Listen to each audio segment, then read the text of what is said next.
And on that note, let's talk about ROM. In 1978, Parker Brothers, hoping to capitalize on the success of Star Wars, introduced their own sci-fi toy, a single lone robotic warrior, one of the first action figures to include electronic components, a toy that would revolutionize how we think of action figures, a toy unlike any other that had... Yeah, okay, the toy is not very good. It has very limited articulation, it makes some annoying sounds, and it lights up. Even at the time, it wasn't very impressive. But we're not here to evaluate the toy, we're here to talk about what the toy spawned. Marvel, for one reason or another, decided to license ROM from Parker Brothers and make a comic book about it. But the thing about ROM is that, well, he had no backstory. Seriously, there was only a vague idea of what ROM was supposed to be doing, some explanation of his accessories, stating that he had a respirator even though he was a robot, and there were no other toys in the line. He was it, so an original backstory for the character had to be created, and the job of doing so was handed over to Bill Mantlo, whom some might know as the co-creator of Rocket Raccoon. Before this, he had been known as the fill-in king at Marvel, having written multiple fill-in stories ready for various Marvel titles should a deadline be approaching and the intended story not be ready. He was also instrumental in launching a book based on another toy line, Micronauts, which, like ROM, lasted far longer than the toys were actually on the shelves. And that brings us back to ROM. Licensed stuff tends to take place in its own little world, but as I've discussed before, Marvel has had a very strange and interesting relationship with its licensed properties, and you probably have no better example of that than with ROM, whose impact on the Marvel Universe is still being seen today. So let's dig into ROM Spaceknight number 1 through 40, and behold the saga of the greatest of the Space Knights, ROM!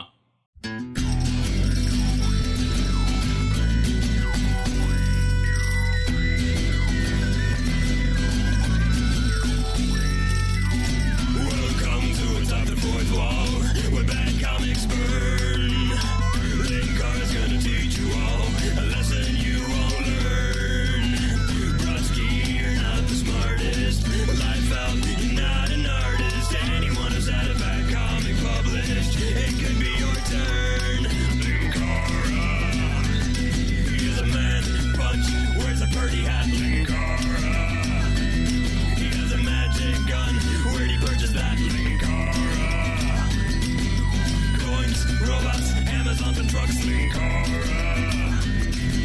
this comic sucks. Linkara.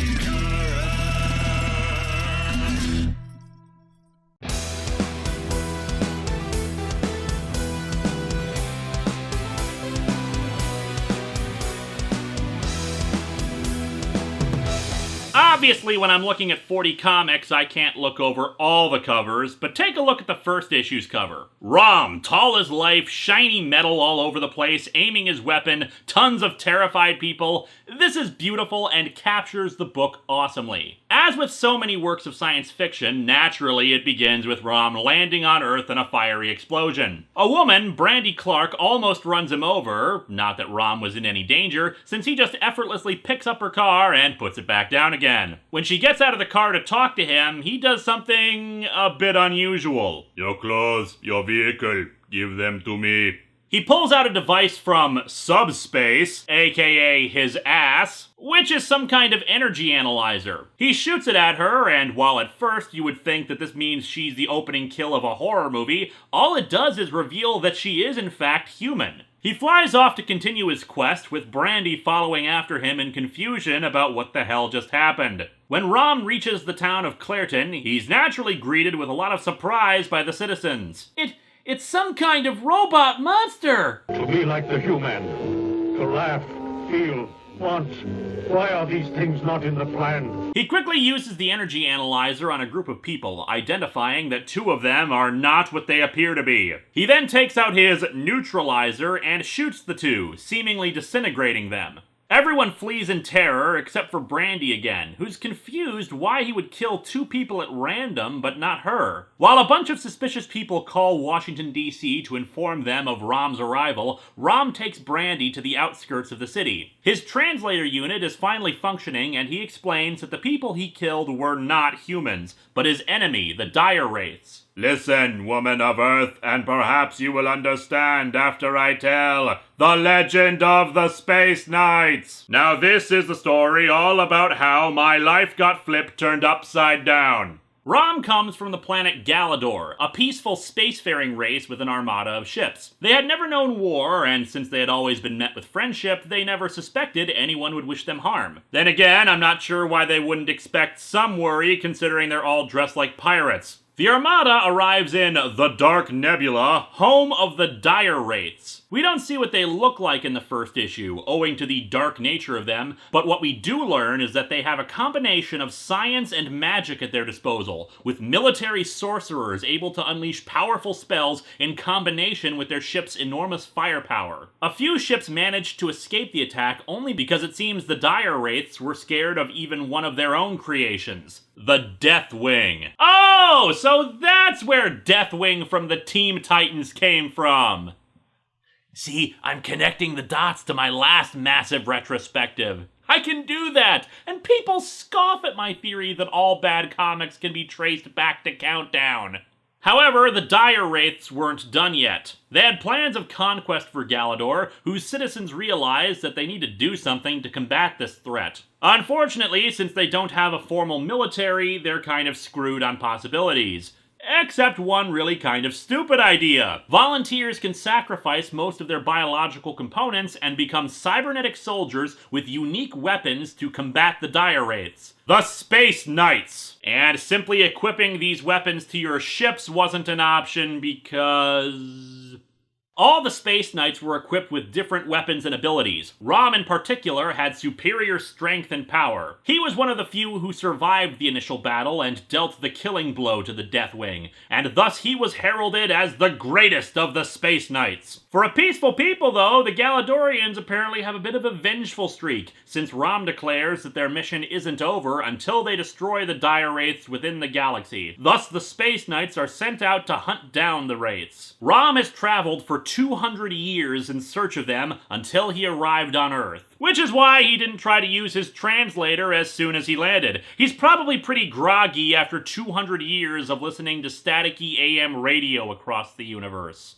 So, what's the deal with the shooting? Well, the Dire Wraiths, being powerful magicians and all, have the ability to disguise themselves as any living creature. Thus, the Energy Analyzer, which can detect them through their disguises. However, one of the reasons why the Galadorians felt so bad about making friggin' space cyborgs is because they value life above all else. As such, ROM's neutralizer does not actually kill the Dire Wraiths, it banishes them to a phantom dimension. It's like the Phantom Zone, except shut up!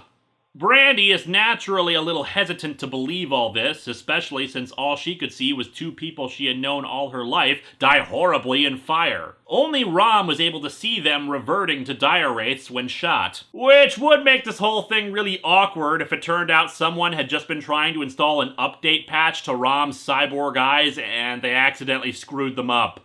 The military arrives to confront ROM, but naturally he's made of space metal or something that's immune to tank fire. And since he fell from outer space, naturally they also try to use the Thing approach. Mac wants the flamethrower.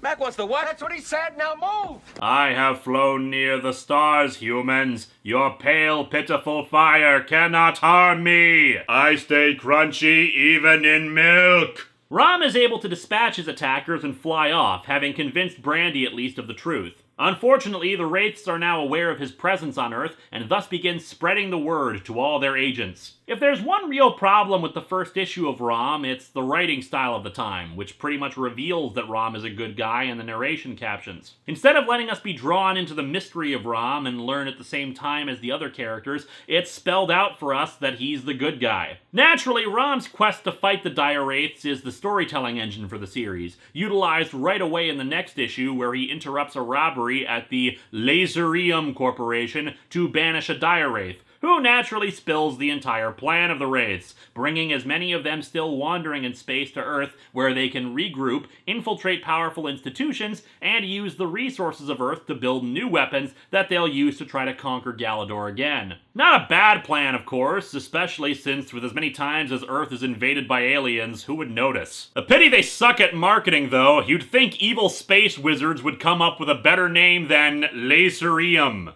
And since ROM refuses to kill anyone and tries desperately to avoid any casualties or the like, the Dire Wraiths decide to recruit a human to act as their agent. Enter Archie Stryker, one of the robbers at Laserium who became obsessed with stopping ROM due to believing he's an inhuman monster. They begin training him and getting him back into shape. He's a Korean War vet on top of everything else. But of course, the Wraiths have another weapon up their sleeve. Fight one cyborg with another. They place him inside a special battle armor, naming him Firefall. However, it seems the Dire Wraiths are really kind of assholes, since the armor is actually the one used by a former Space Knight, Karis, who wielded the living fire of Galador. You're probably wondering at this point why ROM doesn't just approach a news service or some other official to get his story out. Well, remember, he's been traveling for 200 years and his socialization skills are pretty crap. In addition, he's already been branded as a murderer, and this is the same world whose civilian population just loves to turn on its heroes at any opportunity. Plus, how likely is it that anyone is gonna believe his story when he says, "A race of evil space wizards have infiltrated every corner of your society by pretending to be normal people that you've known for years, and only I can tell the difference, and even though my ray gun looks like it's disintegrating them, I'm actually sending them into another dimension." Let's also not forget J. Jonah Jameson's daily Spider-Man is a Menace articles. You think he's shying away from talking about the evil killer space robot? After a lengthy battle, ROM is able to defeat Firefall without killing him, who sadly is completely merged with the armor due to its nature. Brandy's boyfriend Steve is also convinced of ROM's sincerity after Dire Wraiths try to kidnap Brandy to use her against him. We also learn that ROM left a girlfriend behind on Galador named Reyna, and that the Dire Wraiths themselves have some different ideas how to approach matters on Earth, and that, this is a lot of info to take in, I know. ROM is actually fairly serialized, with each issue leading into the next in some way. It makes for a massive 75-issue epic, 79 if you count the annuals. The Dire Wraiths manage their activities through their own secret organization, Project Safeguard, which I suppose is a better name than Laserium. It's just so weird hearing an evil organization's name in comics that isn't like Shadow Us, or Dark Bad, or Opaque Evil, or something. It seems that ROM isn't the only one after the Dire Wraiths on Earth. When ROM loses his neutralizer for several issues, stolen by the Dire Wraiths, we learn of Serpentine. Serpentine, shell! Serpentine! Serpentine is the last survivor of a race of lizard people who lived under the Earth, mutations caused by atomic bomb testing. Oh, radiation and superhero comics, is there nothing you can't do? As Serpentine recounts, it turns out this civilization actually was previously encountered by Ms. Marvel. Yep, as I've stated before, ROM was considered fully integrated into the Marvel Universe. In fact, early on, one of the Dire Wraiths members was disguised as an agent of S.H.I.E.L.D. As for Serpentine, the lizard people had had clashes with the military and taken a lot of prisoners in an attempt to keep themselves from being discovered, but Ms. Marvel convinced them to just let the humans be hypnotized into not knowing the lizards were there. Unfortunately, among them was a Dire Wraith who was immune to the hypnosis and brought the Wraiths back to take the caverns as a base. They killed all the lizard people save for Serpentine, who now goes out in the night to stalk and kill them via scent. Unfortunately, Serpentine is a bit crazy and wants to be the one that takes down the Wraiths, so he attacks ROM to prevent him from getting his neutralizer. In the ensuing brawl, Serpentine is killed and he apologizes for his asshole behavior. It may seem like an odd diversion in the main action, but really it's meant to be a parallel to ROM himself. He had commented in a previous issue his fears about killing, about foregoing everything he believed in about the sanctity of life in his pursuit of vengeance and justice against the Dire Wraiths. Serpentine, obsessed with his revenge, tossed away his life in his own mad quest when he could have instead had a powerful ally. Plus, imagine the sitcom possibilities! He's an alien cyborg, he's a lizard man born of atomic weapons. Can they get along in the big city?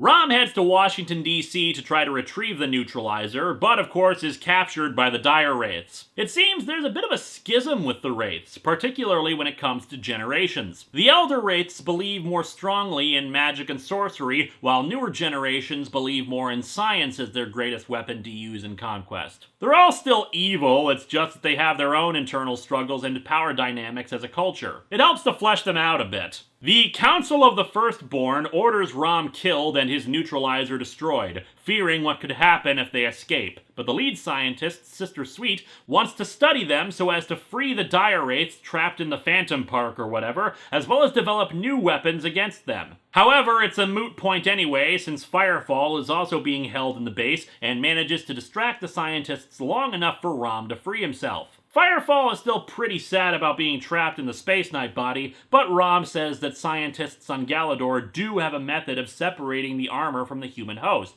something he'll do himself when his mission is over. Wait, if this whole thing is so easily undone, why was it considered some supreme sacrifice to become a Space Knight? Is this just a thing you guys normally do on Galador? One weekend a month or something?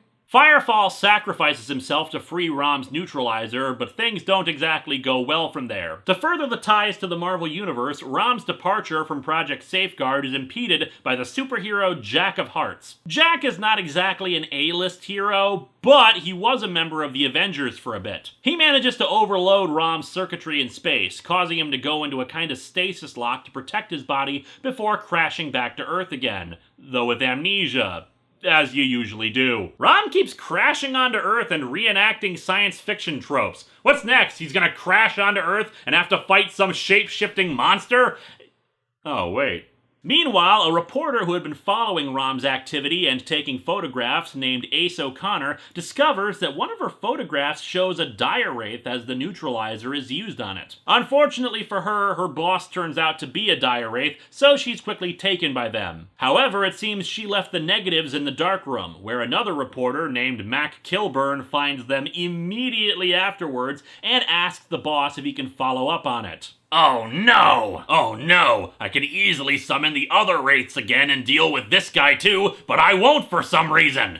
ROM, in his amnesiac state, helps free a bunch of people taken prisoner by a pirate supervillain, because comic books, and he regains his memory during the battle. However, this part, issue 13, begins a backup story to expand on the mythology a bit. The Saga of the Space Knights. It tells of how ROM first left Galador in search of the Wraiths alongside all the other remaining Space Knights, and how Reyna was killed in an attack by the Wraiths in front of him. ROM was accompanied by two other Space Knights on his journey, Starshine and Terminator. Talk to the hand. So I was under the impression that ROM was his birth name. Did two parents actually name their kid Terminator? Terminator's backstory is that he comes from a world where the Dire Wraiths attacked with a disease, the Wraith Plague. The Wraiths really need a creative consultant. That almost killed him. He was transported back to Galador and turned into a Space Knight to save his life. Unfortunately, that means he can't return to normal when the mission is complete, since there's not enough left of him to do so. In a brief fit of madness, Terminator murders the king of a peaceful civilization that had unknowingly harbored the Wraiths. He was to be sentenced to death, even wanting it himself, but was instead spirited away by another being, Mentis, as part of the beginning of a scheme to destroy ROM and bring victory to the Dire Wraiths. Hasta la vista, Terminator. Issue 15 acts as a kind of jumping-on story. The main plot is supposed to be about Brandy and Steve getting married as characters recount their history with each other and ROM from the previous stories. However, Steve by this point has been replaced by a Dire Wraith. He and Ace O'Connor are placed in some kind of white void, with invisible chairs it would seem, and they compare notes. The Dire Wraiths then emerge from the walls of the place to kill Steve, since he's no longer needed, but fortunately Ace has her camera on hand. That she didn't have with her when she was taken. Great continuity! I joke about that, but actually there's been nothing but continuity from issue to issue. And considering this kind of episode is nothing but a recapping an entire series, you can see why I don't use the continuity alarm anymore. Hey, I just realized, the Dire Wraiths look like the Soggies! My god, Soggies may actually rule! Ace is killed in the escape attempt, but Steve is able to get out of the place, arriving just outside Clairton. ROM crashes the wedding and quickly discovers that Steve is a dire wraith, but Brandy just assumes he's jealous. Fortunately, Steve arrives and kills the dire wraith, proving to all the assembled townspeople that ROM is the good guy. In the following issue, some time has passed and Mac Kilburn comes to Clairton to continue the investigation. However, by now the whole town knows ROM is on their side, or they've been convinced it's a hoax, which doesn't explain the dead people, but whatever, so they've put together a cover-up to protect him, claiming that the newspaper articles about him from the town were all made up as a joke. ROM decides to leave to continue his quest, but some kids nearby accidentally activate a dire wraith sentry, which goes on a rampage in the town. ROM confronts it, and Kilburn quickly realizes the town has been covering for him. The great thing about the fight, though, is after so many issues of them hating and fearing him, the townspeople rally to help ROM in various ways, shooting at the sentry to distract it, or spraying ROM with water when it tries to shoot plasma fire at him. Gotta love it when we make up words by combining two words together. I call it literasynthesis. Kilburn is convinced that ROM is a menace. I'm guessing his maiden name is Jameson, even has kind of a similar look, just a bigger mustache, because of the damage done to the town, but even then the town rallies behind him, knocking away Kilburn's notebook, claiming he doesn't know what he's talking about, and planting a truck into a spot where ROM crashed to make Kilburn look crazy. ROM still needs to leave to continue his quest, but Brandy makes it clear he'll always have friends, and he can use Clairton as a base of operations. From there, we head into a two-part crossover with the X-Men. In this case, it concerns a dire wraith who had crashed in 1940, several years before the rest of his race. Tired of the 2 centuries of war with the Space Knights, he decided to settle on Earth, take human form, and married a woman he fell in love with. So, what's the problem? Well, let me put it this way. You ever see the movie It's Alive? The child appears human, but we later see that the dire wraiths caught up with this guy and demanded to see the hybrid child, teaching him sorcery and power beyond compare. Naturally, handing that kind of power to a little kid resulted in less It's Alive and more It's a Good Life. And thus is revealed Hybrid, this twisted, half-melted Lovecraftian horror with psychokinetic powers that make him a match for ROM. It also makes him a mutant, which is where the X-Men come into play, protecting what they think is a helpless child from ROM. They manage to sort things out, but unfortunately the neutralizer doesn't work on Hybrid. But we learn that the neutralizer does have a setting for killing things. So I guess that whole sanctity of life thing is more a guideline on Galador than an outright rule. Even more, there's apparently a setting that lets you kill and banish at the same time. I don't even know what the hell that means. Rip something to shreds and send the dispersed atoms into another dimension? But whatever. In the fight, ROM himself is sent into the Phantom Dimension. However, it seems ROM isn't alone here. Remember Karis, the former wielder of the Firefall suit? Well, it seems he's been in this limbo dimension the whole time. But then Marvel supervillain Space Phantom, he's called that because he's a phantom from space. I know that explanation is very difficult to follow, but please try to keep up. Tried to trick ROM into thinking he was Karis in a bid for his freedom. Fortunately, Karis was able to use the living fire to send ROM back to Earth, but not without a warning. Karis briefly tried to leave Limbo and return to the majority of human components that were stored on Galador in cryogenic suspension, but Karis tells ROM that something is wrong on Galador. Mentis, the guy from earlier, joins up with the dire wraiths and continues his own plan, trying to convince ROM that he needs to abandon Earth and return home to Galador, leaving Earth wide open for assault. Fortunately, ROM has a new ally, a D-list Marvel superhero called the Torpedo, who moves to Clairton, and we learn that his backstory has been altered a bit to match it up with the dire wraiths. Like I keep saying, Marvel was truly dedicated to integrating ROM, a licensed comic, and his mythology into their universe. A few bits of retconning, supervillains, and characters from other series making their way into his book. Can you even imagine that happening today? Like, if Marvel got the license to My Little Pony or Steven Universe and fully integrating them into their continuity? Plus, consider the fact that I'm really more of a DC guy than Marvel, so half these characters I'm only vaguely aware of, but it's written in a way that gives you all the backstory you need on the previously established characters while advancing the main one at the same time. But anyway, we're only just on issue 20. Still a lot to go through. Back in the saga of the Space Knights, ROM had left in the wake of the apparent execution of Terminator, beginning his 200-year journey. But in his absence, Terminator had been sent by Mentis to Galador once more. He breaks into the cryogenic crypt that keeps all the mortal remains of the Space Knights so he can destroy them, ensuring that nobody can ever return to their bodies after the mission is over. Also, it seems Galador was doing more modifications to some of its citizens than just the cyborg stuff. They actually modified a group of people into the Angel Elite, guys with wings on their backs, who look suspiciously like Hawkman from DC. Oh, what? Like next you'll say that DC has an android character who wields awesome power that possibly sacrificed his humanity in order to achieve... Huh.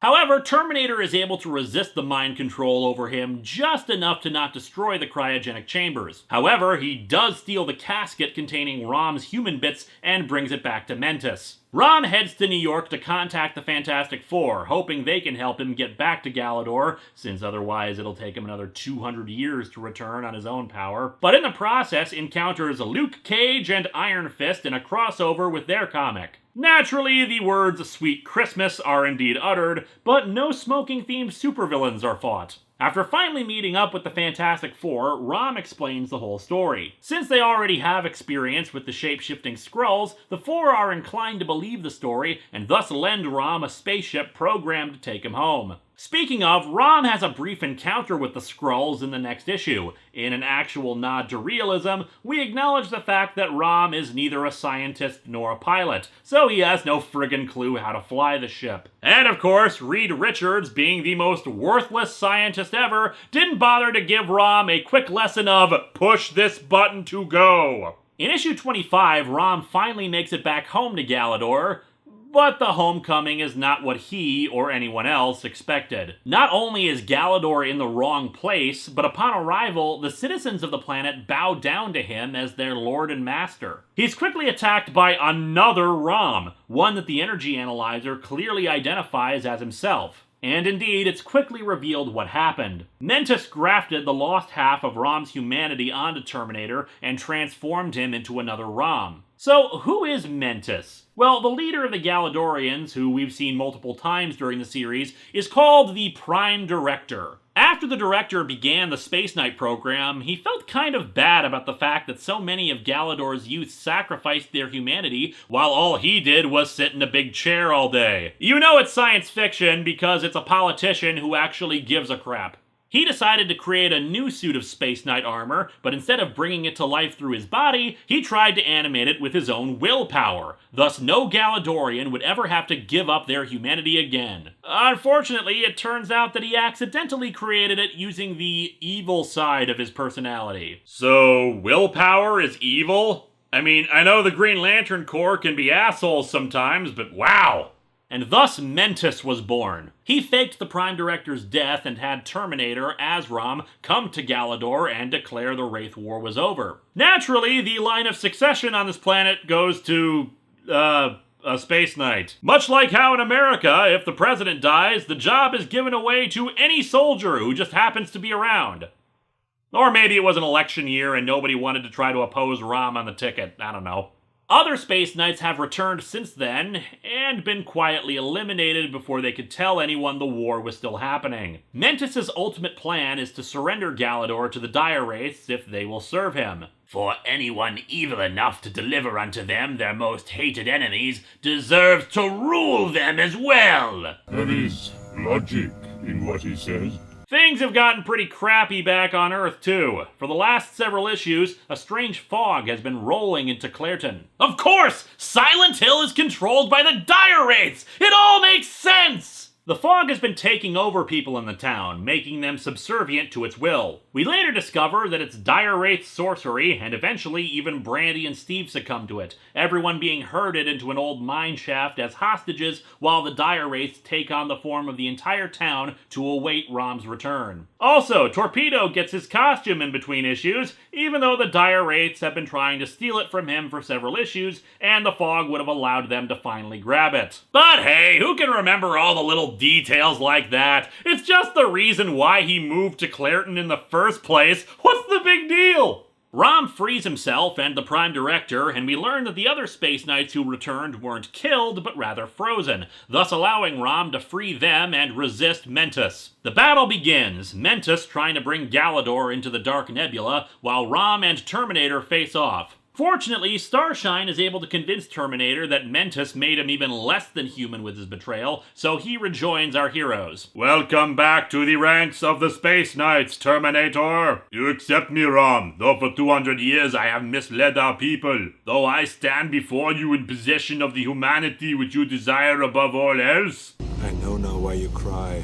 Not above all else, Terminator. Half human we both may be, but I would be unworthy of my humanity if I could not forgive you and call you friend. Bromfist! Unfortunately, the final battle with Mentus does not occur. The Prime Director sacrificed himself off-screen to stop him, and he becomes a Force Ghost or whatever. He warns them, however, of an approaching danger to Galador. Galactus, devourer of worlds! Damn it! I knew Galactus wouldn't be sated by the Stay Puft Marshmallow Man's Twinkies! Terminator sacrifices himself in the ensuing fight with Galactus and his Herald, but ROM soon hits upon an even better idea to save Galador. Indeed, an entire galaxy on which Galactus might feast until he is tired of feasting. Spare Galador, and I will lead you to it. And this galaxy, it has a name. It is called the Dark Nebula, former home system of the dreaded Dire Wraiths. Gotta love that Galadorian morality about the preservation of all life.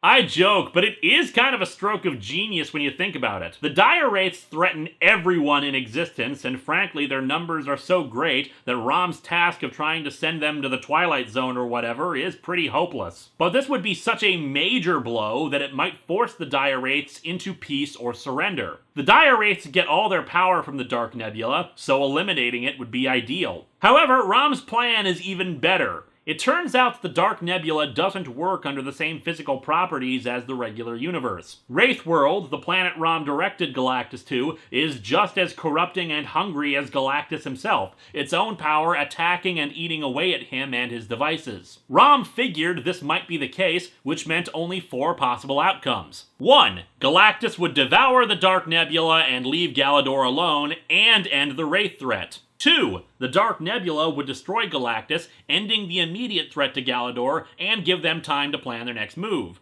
3. Galactus and the Dark Nebula would destroy each other, ending 2 threats at once. 4. Galactus would turn back, but be so weakened by this excursion that they'd be able to defeat him. This idea is ingenious. Naturally, things do not go well, but probably better than they could hope for given these craptastic circumstances. Galactus is indeed forced to flee the Dark Nebula since he simply cannot consume something so bad for him. So the Dark Nebula is like the fast food joint of the universe? However, while Galactus is pissed about this whole thing, he is also actually quite amused by the plan and honors his agreement to spare Galador, even moving it away from the Dark Nebula. Unfortunately, in his own way of getting revenge for the trickery, he strands the Space Knights outside of the Dark Nebula with no knowledge of where Galador was sent. So, ROM returns home and learns his friend was corrupted to evil, he can never return to his human form with Terminator's death, his world almost got destroyed twice, and now he and his fellow Space Knights have no idea how to find their home again. All in all, today's been a bit of a bummer, hasn't it, sir? Starshine has the power to teleport things near instantaneously, so she sends the Space Knights across the universe to continue their hunt for the Dire Wraiths. She decides to accompany ROM back to Earth since the world she had been fighting on has already been freed, and she figures that they do a better job dealing with the wraiths on Earth together than apart. Also because she's in love with the big doofus, but he's got his eyes on Brandy, who's also got a thing for him, but she's with Steve, who of course wants her. When love triangles become boring, try love rectangles! Clearly, the only solution to this is some kind of foursome. Of course, if you had been reading the previous issue, you should know the entire town has been replaced by now. Which I think narratively was a big mistake for the book. Have the fog, have the mystery, yes, but don't reveal the source of it until after Rom finds out. Let the reader be just as much in the dark as Rom. That being said, Mantelo still pulled a fast one, since of course people would assume the danger would be from the dire wraiths impersonating the townspeople, but we quickly learn some kind of new disaster befalling the town that's not of the wraiths' doing. Something is dragging them down into the ground. Who shall we have worm sign the likes of which even God has never seen? So what's actually going on? Well, apparently the captured townspeople were rescued by, believe it or not, the Mole Man. Cowabunga, dudes. Yeah, and the townspeople alerted the Mole Man of the dire wraith threat, who happily started using his forces to snatch dire wraiths from up above, and then the two groups beat the crap out of them until they're dead. Wow! Truly, Rom has brought nothing but peace and goodwill on his mission. Unfortunately, in the ensuing battle with two dire wraiths, Starshine is killed, confessing her love for Rom as she dies and alerting Brandy and Steve to Rom's love for Brandy. Hybrid returns a few issues later, having reconstituted himself through sheer power of will. Yep, willpower is evil apparently. He fights and defeats Torpedo, leaving him for dead, but Torpedo is rescued by a returning Mac Kilburn. He had been absent from the book for a while, but the dire wraiths were after him, trying to kill him for continually trying to get his story published. He's here now to enlist in the fight against the wraiths. Hybrid teams up with the Brotherhood of Evil Mutants, or rather Sisterhood, since all the guys on the team were left behind after a battle with Rom. But there's another part of the encounter that's unexpected. As I've said before, Rogue used to be a member of the Brotherhood before she joined the X-Men. Knowing that Rom had organic components, she tried to kiss him and absorb his power, but instead absorbed part of his kindness and decency. It was part of the turning point for her character, that and some of the psychological effects of her powers, that would eventually lead her to join the X-Men. Last year, Image Comics publisher Eric Stevenson made a speech where he mentioned that licensed comics will never be the real thing, or are inferior products to the ones they spawn from. ROM Spaceknight is the counter-argument. A licensed book that not only produced an epic serialized story, but one that had repercussions felt even in the Marvel Universe today. Rom and the Brotherhood decide to team up and destroy Hybrid once more, but Rom's troubles are far from over. Following that is a 3-issue storyline that sees him team up with Namor, the Submariner, as dire wraiths try to use dark sorcery to summon hellish sea creatures to destroy Atlantis. The two seem to have this wonderful dynamic of being completely over the top and over dramatic in everything they say. Rom has a massive bromance with him, with how he admires Namor for being so noble and self-sacrificing. A girl that Rom had saved in the first part of the story is almost murdered by the dire wraiths, drowning her, but Namor is able to save her using his advanced Atlantean science to transform her into an Atlantean and give her a new life. I would just like to point out that it is far easier for Namor to radically alter the genetic structure of a human girl to turn her into an Atlantean, while also raising her from the dead, than it is to save Aunt May from a bullet wound in one more day. Of course. Brandy, still lamenting how she can't be with Rom due to his own sense of morality, plus the fact that he doesn't have the accessories, visits Starshine's grave to wonder if it wouldn't have been better if she had died in place of Starshine. However, Starshine's essence, her soul for lack of a better word, appears before Brandy and grants her a gift of her light powers. And then Brandy digs up Starshine's grave and takes her armored husk into the trunk of her own car. Because nothing says true love more than digging up a corpse. And what's Rom up to? trying to help a village that's being terrorized by dire wraiths, who appear to them as evil spirits and demand child sacrifices. The wraiths are trying to transform humans, particularly children, into monstrous creatures, much like how they transformed animals in previous stories. In the process, ROM suddenly starts being more willing to kill living beings, partially due to his sense of lost humanity. The wraith witches he fights against keep saying that the time is coming soon when Earth and Wraith World will be in alignment. Technically, since it's just 2 planets, wouldn't that mean they're always in alignment with each other? It's just a straight line.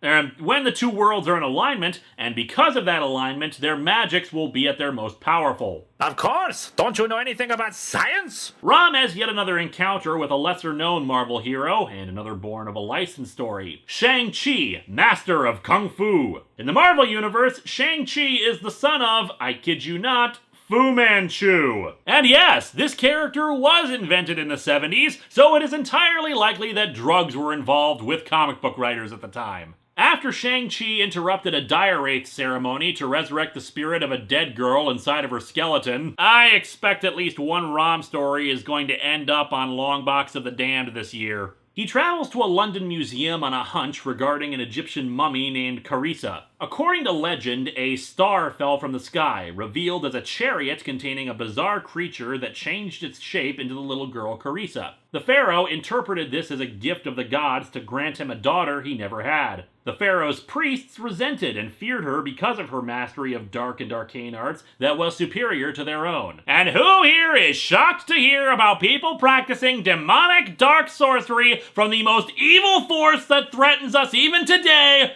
Ancient Egypt?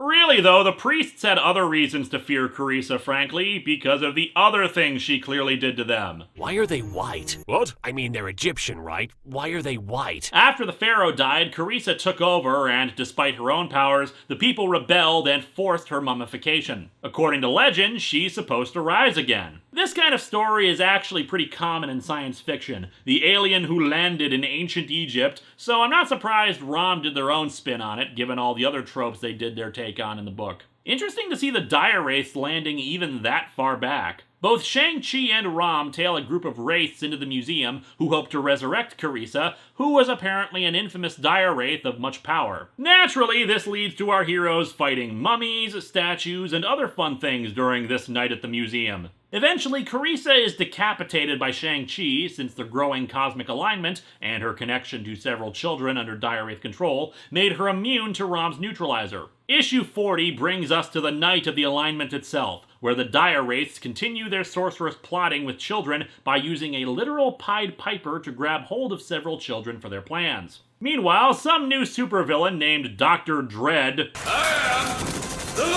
approaches Brandy and offers her the magics she needs to merge with the Starshine armor. Steve tries to intervene, but he's no match for the guy. Instead, we have the Torpedo arrive to try to halt matters. He quickly identifies Dread as a dire wraith, but in particular a wraith warlock. Rather unique, he claims, since wraith women are usually the ones who hoard the most powerful magics for themselves and become wraith high witches, whom ROM has encountered several times over the last few issues. Torpedo manages to knock Dread down, but unfortunately the ritual is complete and Brandy has become Starshine. Naturally, this was a wraith scheme that allowed them to gain control over a space knight of their own. Jeez, who thought making a bargain with a guy named Dr. Dread would end badly? Back over to ROM, he's delayed by the Piper long enough to learn the true purpose of the cosmic alignment. To bring to Earth a being called the Dweller on the Threshold, a hellish creature said to be the mystic embodiment of the Dark Nebula's black sun. And this, my friends, is why solar power will eventually bite us in the ass. Literally, actually, given that thing's teeth. ROM manages to defeat the Piper, but issue 40 ends with ROM tackling the Dweller into some other dimension. Will ROM escape? Will he ever reclaim his lost humanity? Are Steve and the Torpedo about to die at the hands of Brandy? Will ROM team up with any other minor Marvel characters? Well, come back next week and we'll explore the last 35 issues of ROM, the annual issues, and discover whatever happened to the greatest of the Space Knights. This is ROM, the Space Knight. You can imagine he comes from another galaxy with his flashing neutralizer. Last time on ROM Spaceknight! I spent 40 minutes already detailing this stuff already. Just watch that video. When you're done, come back here so we can dig into ROM Spaceknight number 41 through 75.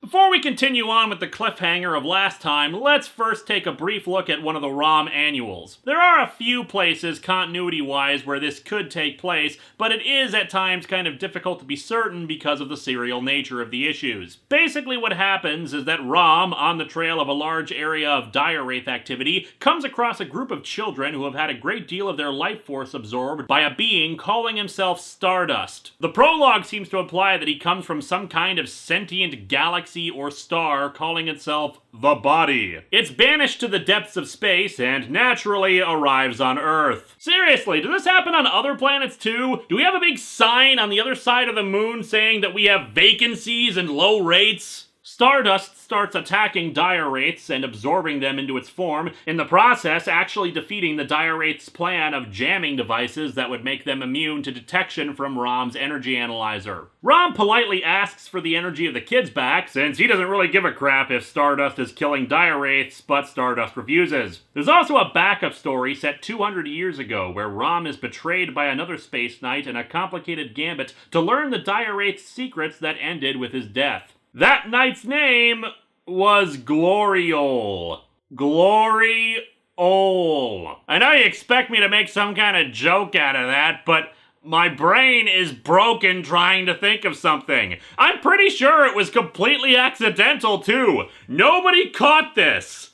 Or they just had a horribly dirty sense of humor about this comic for some reason. But anyway, let's get back to the main series for a bit. When we last left off, Brandy and Starshine had merged into a single being, but had been mind-controlled by dire wraith Dr. Dread. I love alliteration. ROM had prevented a powerful dire wraith creature called the Dweller on the Threshold from crossing over to Earth, but was trapped on the other side of a portal with it. So how is ROM going to get out of this one? Well, with the help of none other than Dr. Strange. The good doctor quickly learns of the Wraith threat and how they were hidden even from his knowledge. "'Tis a battle fought for the salvation of Earth, waged by a man of another world against an unholy harbinger of horror." I, Stephen Strange, am also fond of alliteration. "It is not the way of Dr. Strange to remain neutral during such a clash. I am going to impose so many sanctions." Dr. Strange travels to the other dimension to aid ROM in his fight with the Dweller on the Threshold, while back on Earth, Brandy as Starshine wrecks Clairton up quite a bit. Even the torpedo is smacked aside by Starshine when he tries to intervene. Starshine and Dr. Dread teleport away so they can kill ROM upon his return. Speaking of, ROM and Dr. Strange compare notes and use a spell to detect the largest concentration of Wraith activity, in the Soviet Union. Strange teleports ROM there, but unfortunately he can't work on the Wraith threat right now due to other threats that call out to him. Okay, like half the Marvel Universe's heroes know about the Wraiths now. Is anybody else actually gonna do something about this?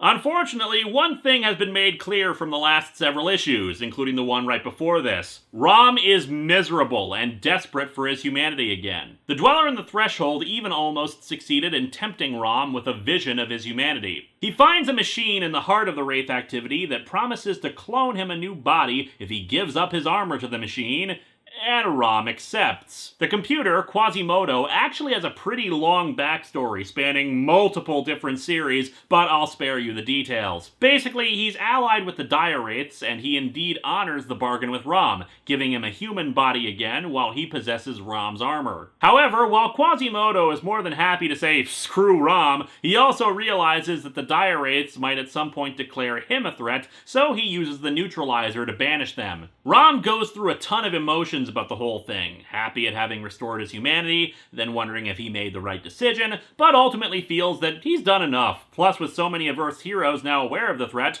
Earth is in good hands. Yeah, and they've done such a bang-up job of fighting the Wraiths so far. ROM soon discovers the cloning technique is imperfect and degeneration will start settling in soon. And after ROM discovers that his original body is still active, he decides to become the Scarlet Space Knight.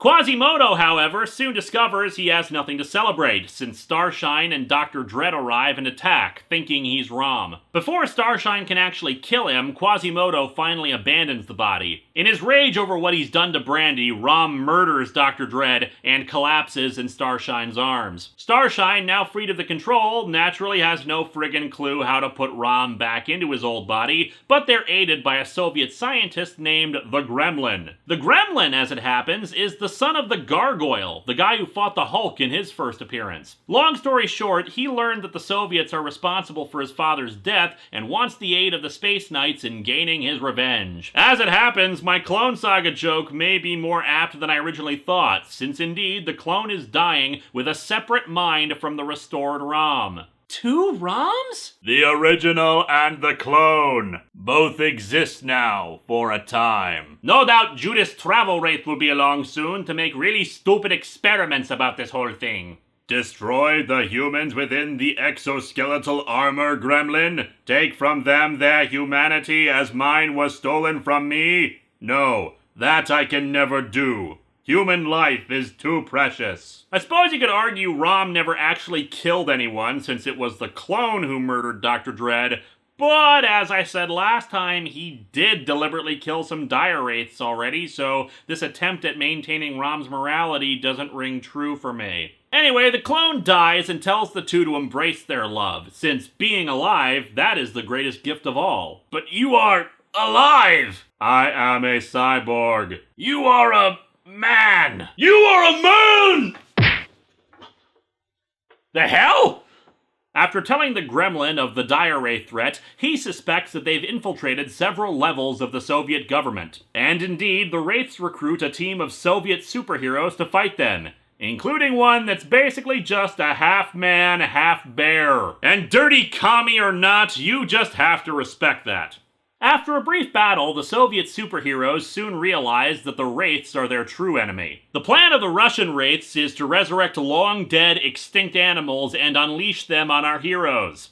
Yes, zombie dinosaurs and mammoths and other creatures. Dear Lord, do I love comic books. After defeating them, our heroes fly off, but unfortunately ROM has to be a major buzzkill. He's convinced that the love he and Starshine feel for each other is unnatural while they remain in cyborg bodies, and that while Brandy could be separated from Starshine, he can still never be human ever again. Dude, this woman dug up the corpse of your ex-girlfriend and merged with her body so she could have robot sex with you. If that screams unnatural love to you, well, mister, you've got a lot to learn. As I mentioned last time, there's a bit of a schism in the dire wraiths. It seems there are gender and philosophical disparities. Dire wraith women are usually the sorcerers and magic users, while the dire wraith men proposed science, and it was them who suggested the warships that first got them to try to invade Galador. Male dire wraiths are the ones that look like Harry Scary, while the females look like if nightmares were painted pink. Or like chewed bubblegum. After 200 years, the Wraith Witches have had enough, decreeing that this action is what caused them to be dispersed from their homeworld and their continuing failure to conquer Earth. As such, they slaughter the male dire wraiths and declare that from now on, magic shall define the ways of wraith kind on Earth. Why? Because it's magic. We don't have to explain it. Let's take a break from the main action and check in with ROM Annual number 2, which tells in more detail how ROM went to Wraithworld after the war to continue hunting them and force them to flee their world. While they escaped, they trapped ROM on the planet with a spell that made him see dire wraiths everywhere, forcing him to fight everything around him. But really, how could anyone be fooled by such a simple decision? Oh my god, my chair is a dire wraith! Fortunately, a group of other Space Knights sent from Galador retrieve him and break the spell. In the wake of these events, it's now here where ROM declares they have to hunt down the wraiths throughout the universe, even though he was supposed to have done that on Galador in a previous flashback. Then again, ROM was traveling through space for 200 years. This is why it's important to keep a diary on these things, or else you forget the fine details. Back in the main book, ROM continues to be mopey over the next few issues, craving his humanity more and more. He even wonders if he should become as ruthless as the dire wraiths if he ever hopes to win the war, or even if he wants to win the war at all when there's nothing left for him now after it. Starshine tries to convince him that their humanity, their very souls, are worth keeping up the fight, even to the point of taking things on faith. But unfortunately, her humanity betrays her upon their return to Clairton. In their absence, the new all-sorceress dire wraiths have upped their game. Instead of merely copying the residents of the town, they pretty much become them, killing the originals. That includes Brandy's parents and Steve. They hide themselves from Torpedo's wraith detector and set a trap for ROM and Starshine. Their magics aren't powerful enough to kill the Space Knights, but they are able to hurl the two through several alternate dimensions so they can't return. Because, piercing through alternate dimensions? Child's play. Beaming a bomb inside ROM's head? What do you think they are, magicians? Oh, wait. The massacre of the town continues into issue 50, sadly, where Torpedo is killed by the Wraiths. It's a damn shame. It's like they're clearing the deck of all the side characters for no good reason. It's senseless, which I suppose is the point, to drive home the need for humanity and goodness in the face of all these terrible things. However, narratively, it's unsatisfying. There are things that you need to do in stories to reflect reality, but other things you most certainly don't have to do. It's still a fictional story, which means characters shouldn't just die pointlessly. You don't need to kill them for dramatic effect. In the previous 50 issues, the threat has been enough. It comes across more like you don't know what to do with them, so instead of finding proper closure for the characters, you just take them out of the toy box, snap them in half, and toss them in the garbage. But let's get back to the story, shall we? ROM and Starshine, stuck in the other dimension, are soon set upon by the shadowy inhabitants of it. Starshine has lost her will to fight now that everyone she loves is dead. This is a space between spaces. It's the kingdom of the Crystal Skull? ROM manages to convince Starshine to fight by reminding her of the same words she spoke to him, plus of how many more people will die if the Wraiths aren't defeated. Starshine swears off her life as Brandy, declaring her dead, and fully embraces herself as Starshine, her Space Knight body molding itself into a new form. In rage and in revenge, let Starshine be reborn! In rage and in revenge, let my new head fin rise! ROM quickly realizes the mistake he's made, since Starshine has basically gone a bit kill-crazy. In the meantime, though, an unexpected force arrives on Earth in the 50th issue to save the day. The Skrulls. I only glanced over them last time, so let me explain the Skrulls a bit for non-comic readers. They're an alien race frequently seen in the Marvel Universe, primarily because they have the same trick as the Dire Wraiths. They're shapeshifters. They've tried to invade Earth and secretly conquer it multiple times now. You see what I mean when I said last time that aliens are pulling this kind of crap all the time in comics? I'm surprised any regular humans are still around at this point. And of course, all times they've failed, though Marvel has used them before to bring back dead heroes, like saying the ones who died were Skrulls in disguise or something. The most recent example of this was a crossover event from a few years ago called Secret Invasion. However, The Last Angry Geek, who you should also be watching, in his review of the event's main comic, more aptly named it Damn Obvious Assault. He is correct. However, that's a tale for another day. In the meantime, Starshine strikes at ROM when he tries to stop her from killing the Wraiths, and he in turn threatens her to do no harm. She just calmly walks away in her rage. ROM realizes that Brandy Clark's humanity is gone forever, which really sucks because she still owes him some money. The Skrulls explain that the Dire Wraiths are actually an offshoot race from theirs, one that embraced dark magic and eventually led to war with the Skrulls. The Skrulls were victorious, but the Wraiths escaped into the Dark Nebula to continue their plotting. Since their exile from the Nebula by ROM and the Space Knights, they've also begun infiltrating the Skrull Empire, so now they're just as hell-bent on fighting the Wraiths as anyone else. These Skrulls are called away to deal with stuff happening in another book, telling ROM to keep up his own job on Earth. And what a job it's done, with half the town in flames and half the population dead. However, some good does come from this tragedy. In the mass funeral for all those killed in the last few issues, reporters descend on the town to figure out what's going on here. As such, ROM and Starshine share their story of the Wraith threat to the entire world, showing holograms of what's come before. It's another jumping on issue to get any new readers up to speed. What? No. You can't have new readers jumping onto a long-running series. You need to start up a new book from issue 1, give it a holofoil cover, have Wolverine and Deadpool guest star, and give away a Mr. T trading card. Heretofore, I have attempted to seek out Wraithkind in secrecy, fearful of alarming humanity at large. Now you can all rest easy, knowing that your friends and loved ones might in fact be horrifying demon wizards from beyond the stars that want to eat your soul. Glad to be of help.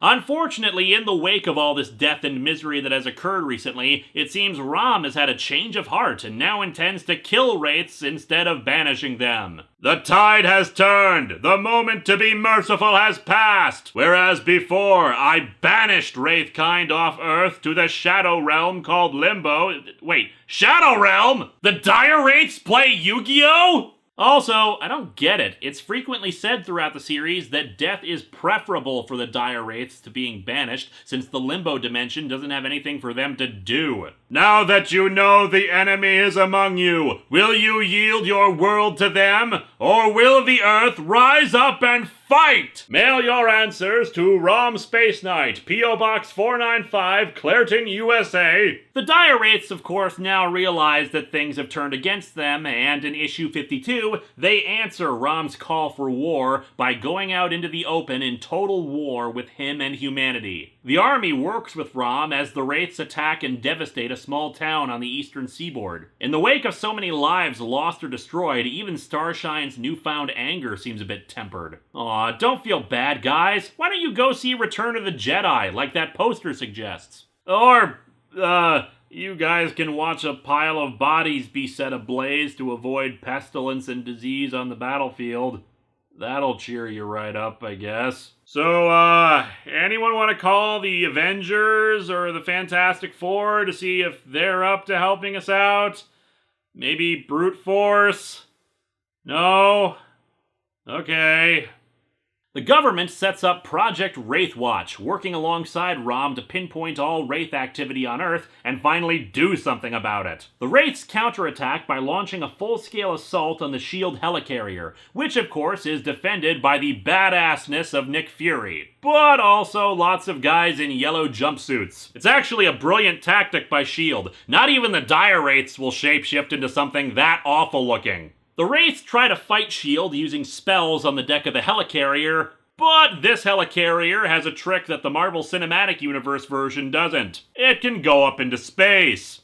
And my comparison of these wraiths to chewed bubblegum takes on a frightening new reality, as you can see. After this attack, Nick Fury joins ROM and Starshine to meet President Reagan to discuss the situation. Gotta love the sliding timescale of superhero comic books, especially when heroes meet multiple presidents in what is supposed to be a time span of less than 4 years. The question remains, now that we accept there are indeed alien invaders infiltrating our Earth, what are we gonna do about it? Well, I think we should make a public statement calling for the Dire Wraiths to tear down this dark nebula. Nuke the spice scum! Why are you at this meeting? Shockingly, the nuke normal citizens to get at the Dire Wraiths disguised as them plan is rejected, and the president prepares an address to Congress on their next move. From there, ROM and Starshine head to the Pentagon to coordinate efforts. We learn the Dire Wraiths are striking pretty much everywhere on Earth, spreading plague in some areas and attacking ships at sea with mutated sea monsters. It's pulling in everything we've seen the Wraiths do up until now. ROM is also hesitant to share details on mass-producing the energy analyzer, since he fears the plans falling into enemy hands and thus developing countermeasures to them. It's not an invalid concern, considering we keep seeing Wraiths able to infiltrate the highest ranks of government. Plus, ROM points out that even with other analyzers, Torpedo was fooled by the Dire Wraiths, altering his perception of the data in front of him, so there's no guarantee it'd actually help. The president makes his speech to Congress and the military, confirming that the threat is real and even has some visual records. He says this is not being broadcast to the world for fear of alarming the public and making them even more paranoid after ROM's broadcast, because secrecy about an ongoing threat that people have already been made aware of can only result in good. The president's speech is interspersed with dramatizations based on visualizations woven from the living light wielded by the Space Knight Starshine, depicting Diorase in the act of assuming human form. Nothing like practical special effects, am I right? There should be primetime TV coverage of an alien piercing its tongue into a dude's eye and said dude crumbling to dust. The kids would love this! Fortunately, the president has great news. He's just signed a mutual defense pact with almost every nation on Earth to join together and combat the Dioraids. There will be peace when the people of the world want it so badly that their governments will have no choice but to give it to them. So, Superman 4 was right? What's really sad is that it turns out the Dioraids were just the invention of Ozymandias. But yeah, that's great! The nations of Earth united against the threat, superheroes across the world are brought together, so now America can call on the Fantastic Four and the X-Men and A recent attempt to contact a number of America's own superheroes has failed. The Fantastic Four, Avengers, and others seem to have simply vanished. What? Oh, come on! What could they possibly have been doing that would have taken them away from this moment? Hey, how'd this get in my hands?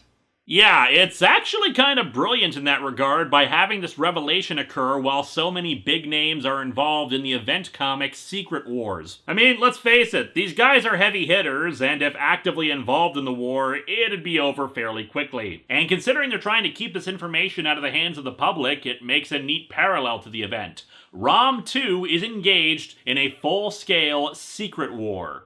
Following this announcement, attempts are made to find new ways of detecting the wraiths without ROM's energy analyzer. The first idea is to use S.H.I.E.L.D. agents who also happen to be psychic, because superhero comics, but unfortunately the wraiths catch on quickly and use their own magic to counterattack and burn out any Esper who comes close enough to detect them. Fortunately, they decide to bring in some magical assistants of their own to protect the S.H.I.E.L.D. psychics and their goofy helmets. Doctor Strange! Unfortunately, the dude's busy most of the time, so all he can do is cast a spell to protect their agents and then leave again to go collect his check for the cameo. But anyway, with all these heroes out of the picture, who can team up with ROM next? Well, how about professional sidekick Rick Jones, who you may recall from back in the Hulk's origin. Even he admits in the story that he has the tendency to become the sidekick to the Hulk, Captain America, Captain Marvel, and others. His blood has been tainted by gamma radiation, and doctors inform him that he has a good chance of postponing cancer if they periodically replace his blood. Unfortunately, this comes right in the middle of a Dioraith plan to infect blood banks and blood stores of humans with materials that cause a monster to burst from their chests. And I don't mean like a traditional xenomorph chest buster. These things are pretty much fully grown from the get-go. I can't imagine how uncomfortable these people must have been right before these things clawed their way out. Fortunately, Rick is saved this fate by the fact that one of his orderlies gets his chest busted. What, did this guy get a blood injection the night before or something? Before Rick's blood could be tainted. Next issue, ROM and Starshine head out to the town of Beaver Falls. Here we go off to Beaver Falls, Beaver Falls, Beaver Falls. Here we go off to Beaver Falls so early in the morning. Oh, I love it when comics serve up these reference opportunities on a platter. Good times. Well, except for the people with monsters exploding out of them. That sucks.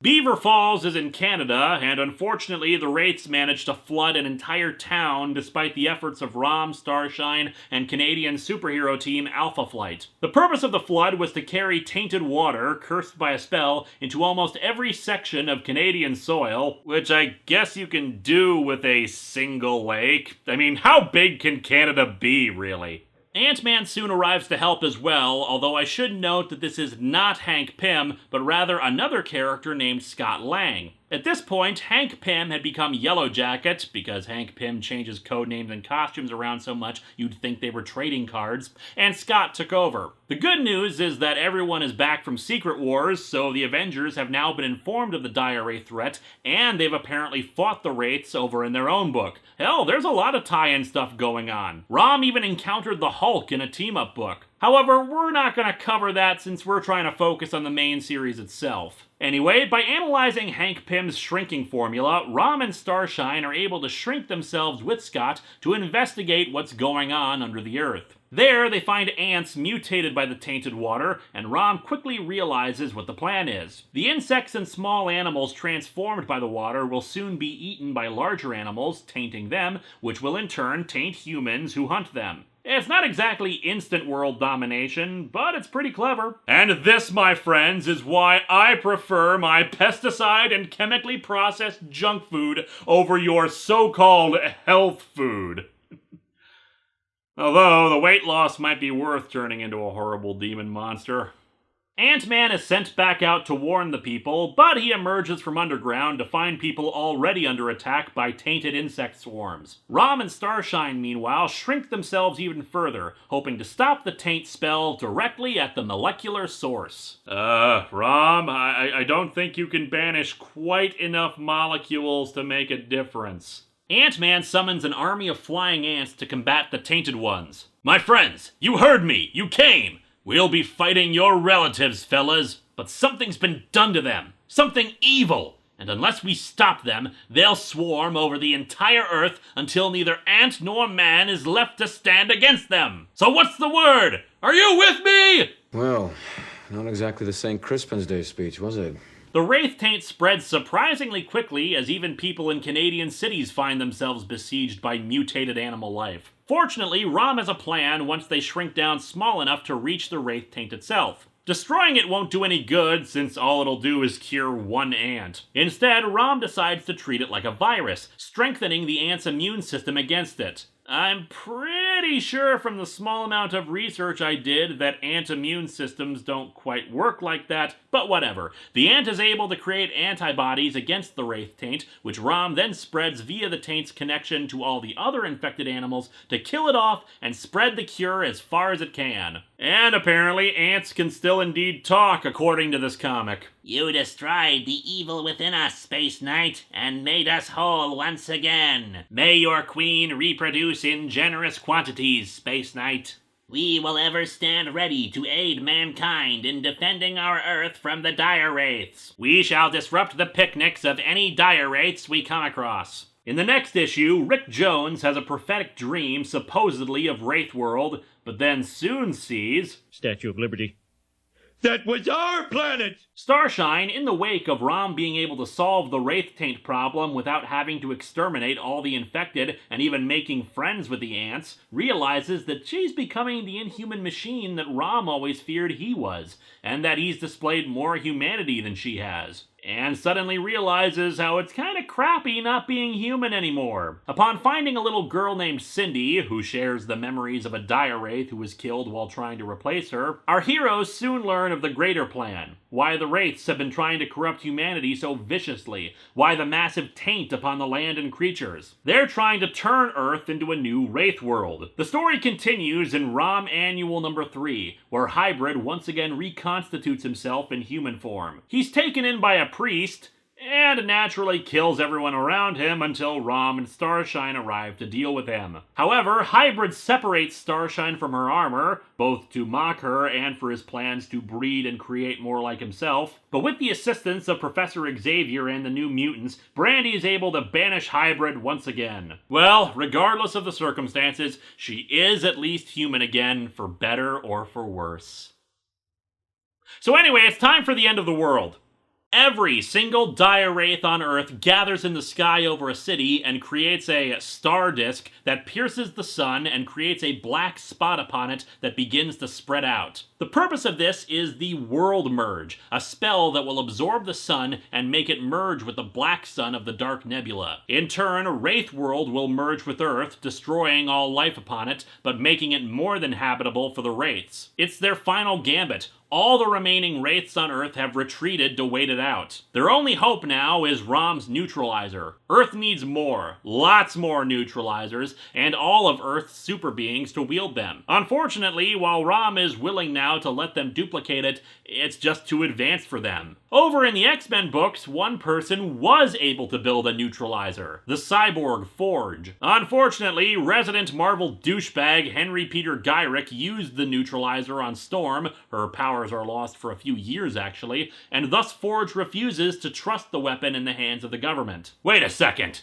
the government did something immoral?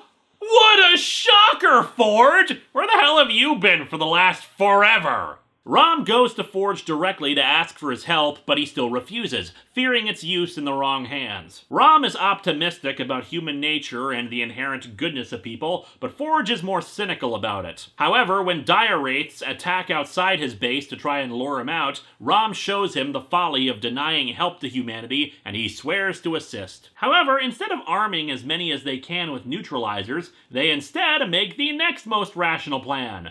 Build a single giant neutralizer in space. Brandy, meanwhile, soon learns to embrace her humanity again alongside Rick Jones when she offers comfort to Cindy and sees her as her new family. Cindy's own parents were killed by the Wraiths. The hope is to use the neutralizer to rid the Earth of all remaining Wraith activity and cancel out their spell. However, the Dire Wraiths soon manage to freeze ROM before he can use his power to activate the neutralizer. The final battle for Earth comes in issue 65. In a ruined city, the Dire Wraiths gather around the frozen ROM, taunting him of his failure, of the end of the world, and how he stands alone against them. They are soon proven wrong. The heroes of Earth would never surrender their world without a fight!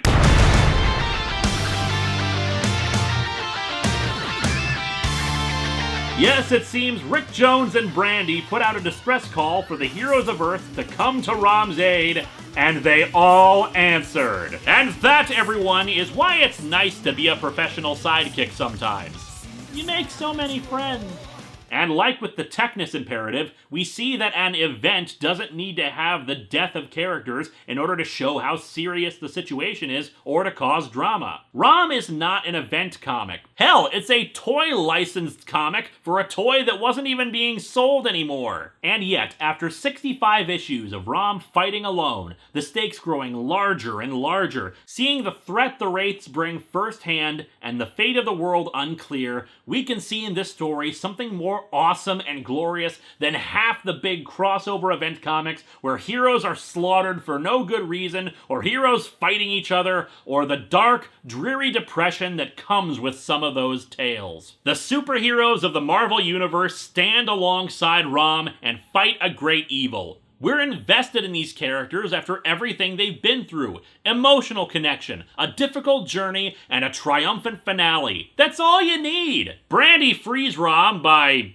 kissing him. Okay, having a few less idiotic tropes would be nice too, but this is still awesome. Well, I say the kiss frees him, but the narration makes it clear it could have also been the Dire Wraiths weakening due to the heroes attacking. ROM flies up and powers the neutralizer, firing instead upon the approaching Wraith World. Wraith World is banished by the power of the neutralizer and, as I said last time, is also the source of the Wraiths' magic. Without their sorcery, the Dire Wraiths are now trapped on Earth and unable to change form, and thus no match for the heroes. All the remaining Wraiths are banished by ROM in the following issue, ending their threat once and for all. Except for all those Wraiths on other worlds who now find themselves in a very embarrassing predicament.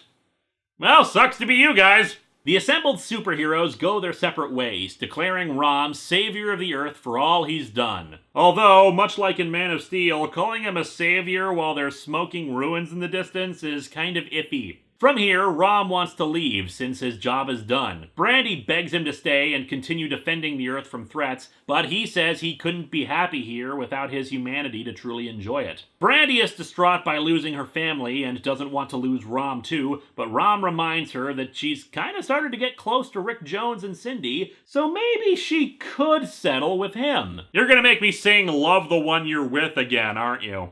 And so ROM heads out into the infinity of space to explore. So, story over, right? Well, no, because we have 9 issues left and another annual. The next 2 issues are standalones that you could easily see as part of a sci-fi anthology or the like. The first about a world of sleepers who can only come out briefly to enjoy their world a day at a time before it becomes uninhabitable for long periods. Then the other about a war between humans and machines that ends with both sides utterly destroyed. Issue 69 has ROM encounter Ego, the living planet. What? Of course there's a living planet with a face and a mustache on it. That's just science right there. However, 2 of ROM's fellow Space Knights have been taken by Ego, who aims to devour them, but fortunately ROM rescues them. After that, they detect another Space Knight, Unam, who managed to use his invisibility power to enslave a large group of dire wraiths. Initially, it was just a joke, a way for him to strike at the wraiths in secret due to their large numbers, but soon he went power mad. The 3 Space Knights at first decide to abandon him and believe him broken by all of this, but he begs to come with them to try to atone for what happened. Back on Earth, Rick has terrible pains due to his cancer, but somehow Brandy is able to dispel his pain through a glowing touch she can't explain. It seems Unam isn't the only one who went mad with power. Another Space Knight, Rack, pursued dire wraiths to another world and defeated them so many times that he enslaved them and turned them into his own force to conquer the rest of the world. The Space Knights go to fight him, but Unam sacrifices himself to save ROM, forcing ROM to banish Rack to Limbo alongside the wraiths. But let's head back over to Earth. Now, you might assume, given that healing that seemed to occur with Brandy, that her Starshine powers remained, and where we were heading was her curing his cancer and deciding to head off into space to find ROM or something. Well, that's because you guys actually put some proper thought into this. No. They get all their problems solved through Deus Ex Machina. I am not kidding. You know how I mentioned Secret Wars before? Well, there was a sequel to that event, aptly titled Secret Wars 2. I've mentioned it once before, and I do want to do a proper review of it sometime because it is not very good, but obviously that time is not now. Basically, the Beyonder, the all-powerful being from the first Secret Wars, decides he's curious about humanity and heads to Earth to learn how to pee. Again, I'm not even kidding. Also, he dresses like this. I thought Blake 7 was the best example of 70s fashion in the 80s. The point is that in his travels, he comes across Rick, Brandy, and Cindy and offers to grant them their greatest desires. Long story short, Rick's cancer is cured, Cindy's parents are brought back to life by going into limbo and retrieving their souls or whatever from the dire wraiths that had taken them, and Brandy is teleported by the Beyonder to Galador so she can be beside Rom. But before we arrive on Galador, let's cover the final annual real quick. Another Space Knight finds himself dead and in the hands of the Shi'ar, those aliens that often encounter the X-Men. A doctor decides to use the armor for himself to combat the Shi'ar since he's sick of their rule over his people. Rom and the remaining Space Knights encounter the Shi'ar, including Gladiator, who is no doubt on his way to punch the Enterprise, and after a lot of fighting, they team up to discover what happened to the Space Knight armor that was stolen. They eventually defeat the guy, and he dies, and monologues are given about freedom and oppression and whatnot, but the ultimate point is that Gladiator, touched by what has occurred, uses a Stargate to send the Space Knights back to Galador. Speaking of, Brandy arrives on Galador to a happy field full of bunnies and flowers and ruined cities and green meadows and seagulls and... wait.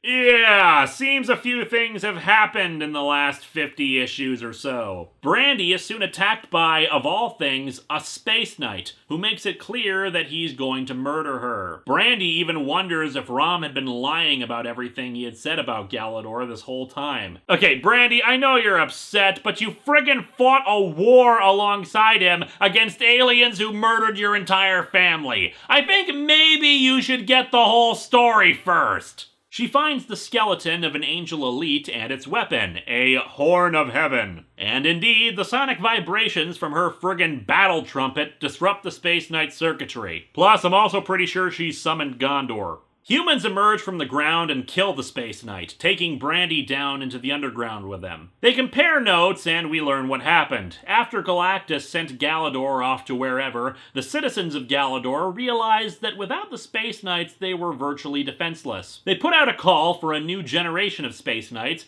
but this group sacrificed pretty much all of their humanity to be even more formidable in combat. However, since no enemies ever came, the new Space Knights grew corrupt with their power. When the new Prime Director ordered them to reclaim their humanity, they killed him and seized power for themselves. The human population was decimated, and the survivors fled underground to continue the fight. The few Space Knights who have returned since then were easily killed by them. Brandy declares she's going to work alongside them to fight the evil Space Knights, suggesting that they'd have a bargaining chip if they stole their human remains away. Why would they care?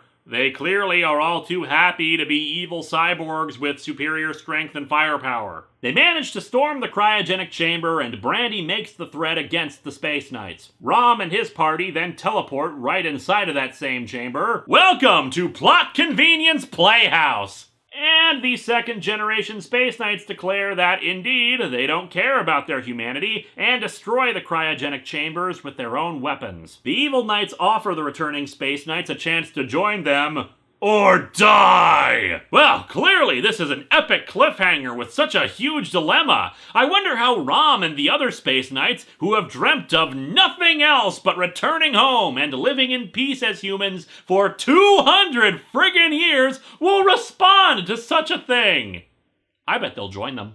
Yeah, it goes about as well as you'd think. The other Space Knights immediately attack. Brandy tells ROM to kill them now that they've got their chance. How is it, woman of Earth, that you can have known me so long, and yet not have known me at all? I am ROM, whom others have called greatest of the Space Knights. I do not kill, not even killers! Bull crap! While I love this series, it pisses me off beyond belief that ROM keeps declaring how not a killer he is when we have seen multiple times that he has not only killed, but he's also declared a willingness to kill. The frustration comes from the fact that ROM had one writer, just one. Bill Mantlo wrote the entire series. How can you forget your own continuity so easily? This book repeated over and over and over in almost every issue the backstory between ROM and the Dire Wraiths, but can't remember what happened a few issues ago concerning whether ROM is killed or not? Ugh, but whatever, this book is still awesome. ROM uses his neutralizer to repel the evil knights, but upon realizing that he won't kill them, they turn their power against him. The combined forces of the human Galadorians and the Space Knights put in a good fight, but ultimately all the human Galadorians are killed and the knights forced to flee with Brandy. The evil knights return to their dark tower to confide with their leader, Dominor. Dominor's pissed about them destroying the cryogenic chamber,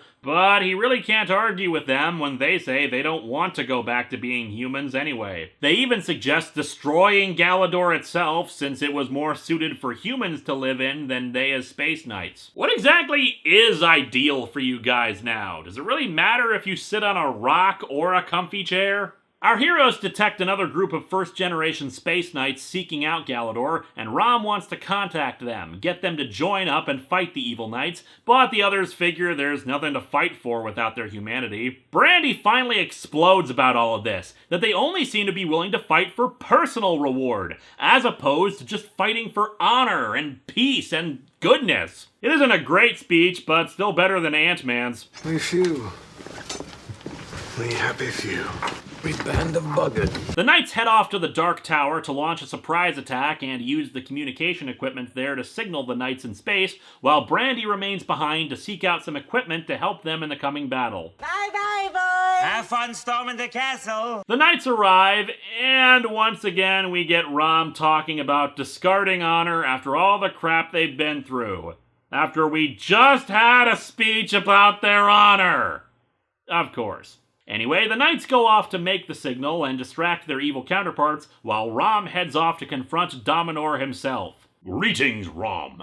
Once I learned that you had returned to Galador, I knew you and I would have to meet, and soon. Although, could we wait on this? I have had a long day, and I was just now sitting down to watch TV. Dominor tells ROM that he might want to rethink killing him. He explains that he had had thoughts of this genocide even before becoming a Space Knight, that he thought their race had grown soft and weak. His plan was to repopulate the people using the stored genetic stock in the cryogenic chambers, though obviously that plan has the kibosh put on it now. Dominor says his humanity still remains somewhere hidden, and he wants Brandy now to be his mate to repopulate the species. Yeah, good luck with the genetic diversity there, you cone-eared weirdo! The other evil knights arrive, and Dominor challenges ROM to a final duel, leading us to the 75th issue, and the end of the Space Knights saga. The duel begins, and ROM considers throwing the fight and letting Dominor get away with all this crap, Though judging by how the battle is going, he may not have to. Dominor's weapons are indeed superior and injure Rom like he never has before, cutting through his armor easily and destabilizing his circuitry. However, in the end, Rom decides death before dishonor, putting up a proper fight in spite of everything. The other members of Rom's party are quickly defeated, though they are able to get the signal off to the Knights in space. Hey, Steve, I just got this signal from Galador.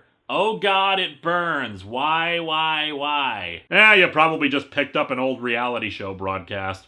Meanwhile, Brandy fails to find any weapons, but instead locates some kind of museum, along with a wall that's glowing. Inside of the wall, she finds the tomb of Terminator, still in the duplicate Rom's body. Dominor, during the fight, shoves another Space Knight into the fray to distract Rom, but this pisses off the other Space Knights, who do have their own code of honor, just a different one? In this case, bringing in a third party to their duel shows Dominor to be a coward, and thus they reveal their ultimate power. Since the second generation was made to be superior to Rom's, they were given the ability to act in concert to eradicate entire planets that threatened Galador's existence. Yet again, I question this so-called philosophy of Galador's about respecting life and crap. Are you sure you didn't just mean the sanctity of tube socks or something?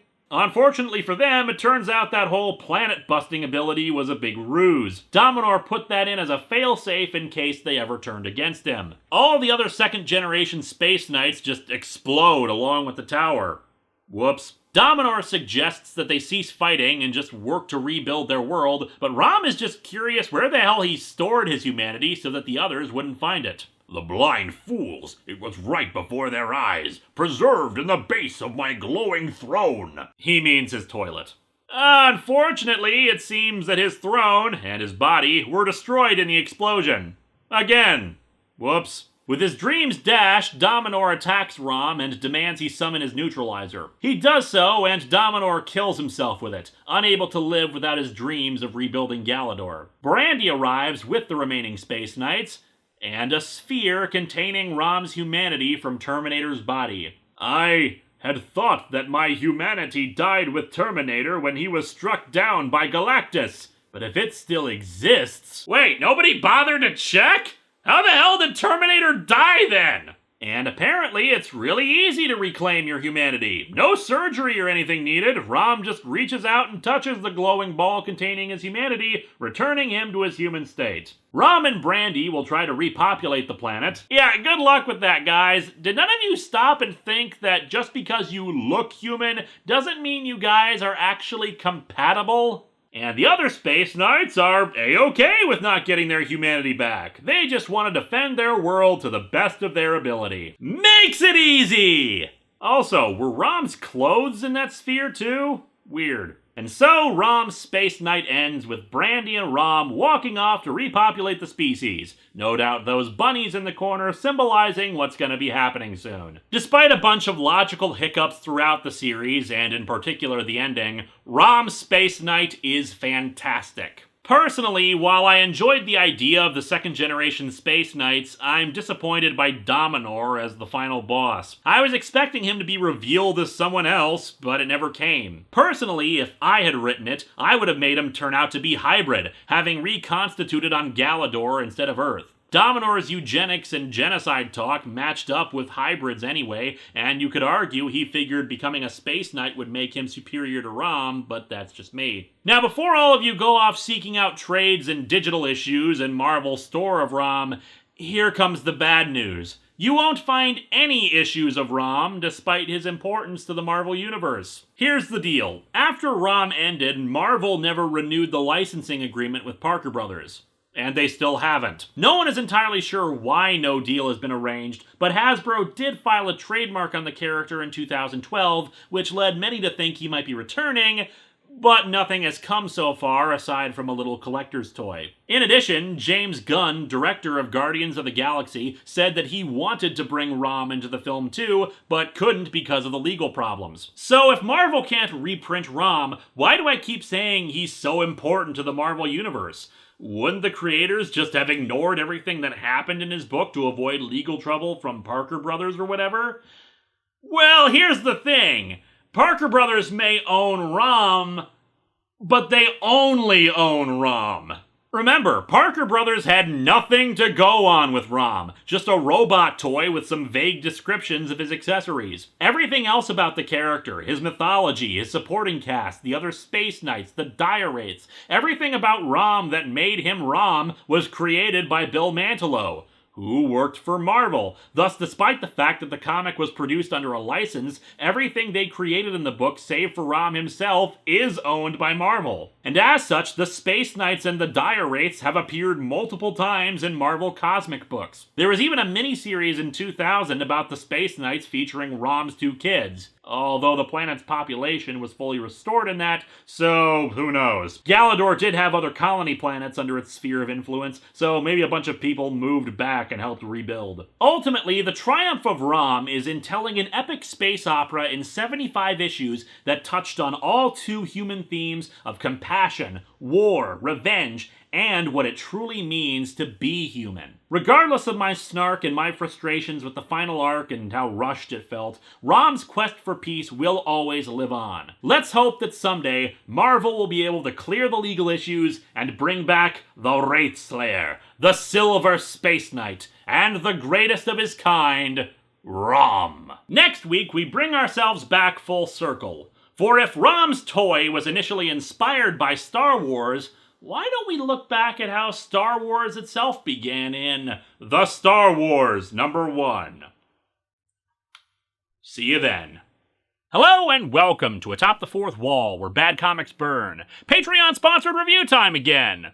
It is very rare to see a company-wide crossover event outside of the big two of Marvel and DC. The reason is pretty simple. Most companies do not have a shared universe. Dark Horse didn't have a big crossover between Star Wars, Buffy, and Aliens, for instance, back in the day. Image in the 90s tried an event or two when their own universe was relatively young, but of course Image as a shared universe didn't really catch on as the books each started going in their own very separate directions. A few other imprints in the 90s did have their own as well, notably Valiant with their first crossover, Unity. More recently, as indie companies have had more of a chance to establish themselves and get more attention away from the big two, we've had some more crossovers. Valiant has done Incursion, for instance. IDW did a pseudo-crossover a few years ago with Infestation, where a zombie plague infects multiple different universes from the same source, though none of them interacting with each other. And at the time of this video's release, the lesser-known company Lionforge Comics is actually doing a critically acclaimed event called 7 Days for its Catalyst Prime universe. It's getting good reviews, and maybe someday I'll actually check it out, but for now, my knowledge of such things only exists in DC and Marvel.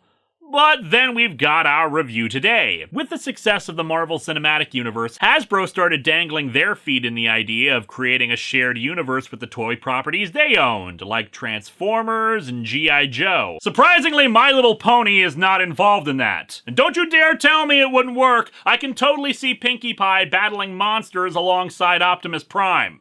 But definitely relevant to this show's interest is an acquisition Hasbro made a few years ago: the rights to ROM Spaceknight. For those of you who are new around here, a few years ago I did the ROMtrospective, where I discussed the comic tie-in to ROM Spaceknight and how a simple toy promotion became an influential part of the Marvel Universe. ROM is amazing, and I highly recommend tracking down back issues. While a cinematic universe hasn't really emerged for their properties, the comics have picked up the slack there with their own comic book universe, Transformers acting as kind of the flagship of it all thanks to its own popularity. Aside from G.I. Joe, this also includes ROM, Micronauts, Action Man, and Mask. Apparently, at least according to Wikipedia, Jem and the Holograms and friggin' Clue are also part of the universe, though didn't participate in the crossovers they've done. Well, clearly, Colonel Mustard was the Herald of Unicron.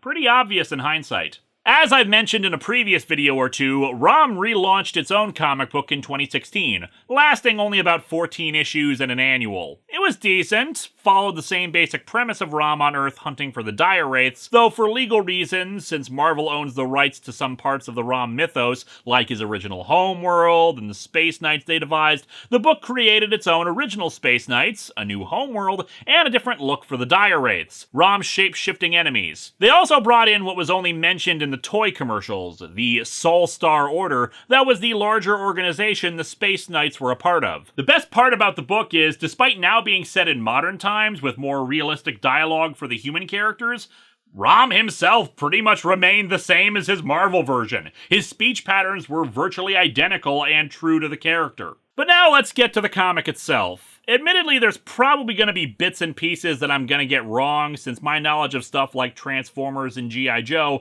is based mostly on pop culture osmosis and not from the books that led up to this. I've done some research into what happened in preparation for this, but I apologize for anything I get wrong in advance. So let's dig into IDW's Revolution and see what happens when you try to put all this stuff together.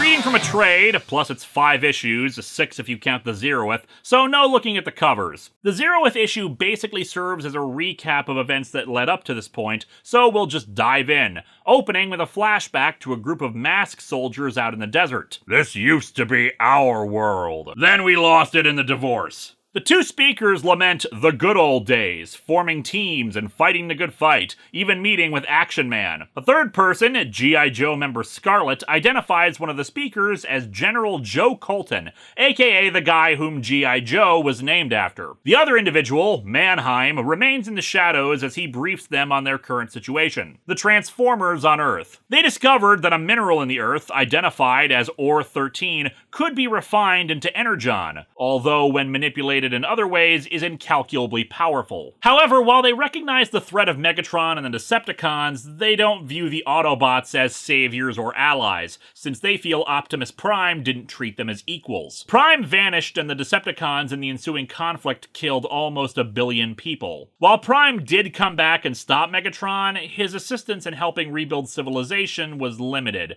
refusing access to Cybertronian technology before they eventually left the planet, and Cobra decided to emerge to try to take the world for themselves. It didn't help that they had such a catchy theme song.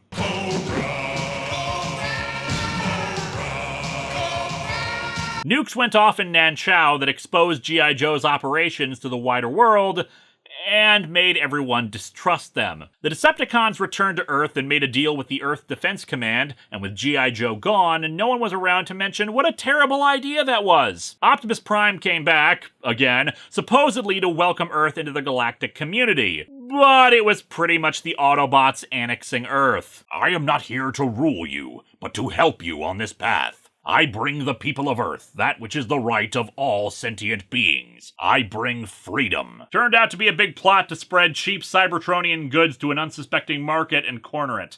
On top of that, there's a new Action Man working for the UK, while mysterious deaths are occurring in Northern California, which we of course see that it's ROM fighting the Dire Wraiths. Scarlet worries about other problems they may not even know about, and we get a shot of the Micronauts. The Micronauts were a toy line licensed from Takara's Microman series, which in turn, part of which was made into Transformers. The idea was they were tiny people pretending to be action figures while living in our world, but in the comics heralded from an entire microscopic universe. Like ROM, they were a licensed toy that became integrated into the Marvel Universe proper before, of course, everyone needing to forget they existed when the license wasn't renewed. Anyway, General Joe continues to talk about the Autobots' actions. His Autobots have brought food to famine-stricken deserts. He crushed the Decepticons who, well, deceived us. What? No! The Autobots have been working primarily in areas where there are large deposits of Ore-13. And something is wrong with the ore. It's becoming unstable, and in a matter of weeks, it's going to explode and take a good chunk of the planet with it. And because of the Autobots' activities, they think the Cybertronians are behind it. And they need help to stop Prime and his forces. And thus we reveal who it is they're talking to. Miles Mannheim, aka Miles Mayhem, former founder of Mask, and the villain of their franchise. And he's got the half-destroyed corpse of Blitzwing strung up behind him as it pleads to let it die. Hush, foul creature. We have a tyrant to overthrow. If you've been good, we'll kill you after dinner. And thus we enter issue 1, with Action Man, aka Ian Noble, arriving at Mount Olympus in Greece. He and his team are tracking a distress call from inside the mountain, where they locate a crap ton of Ore-13, and a dying G.I. Joe member, Big Ben, buried in the crystals. He explains that he was tracking some covert agents here, and in the ensuing firefight, his entire squad was killed, and the crystals are continuing to destabilize. What's worse, he found G.I. Joe dog tags among those they were pursuing. He tells Action Man to escape and warn the world about the crystals, which explode and blast off the top of Mount Olympus. What the bloody hell did you do this time? I can't claim it, Simmons, but I have an idea who can. The Mount Olympus Tourism Office. While the president officially hauls G.I. Joe out of mothballs to investigate the potential connection between the Transformers and the explosion at Mount Olympus, Optimus Prime wants some answers about the explosion himself, especially worried because Autobot City is sitting on top of a cache of Ore-13,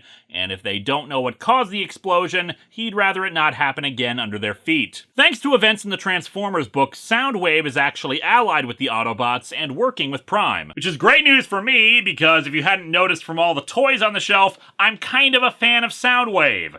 Don't ask me why. Cool voice, and there's something awesome about a dude who shoots out other dudes to do his bidding.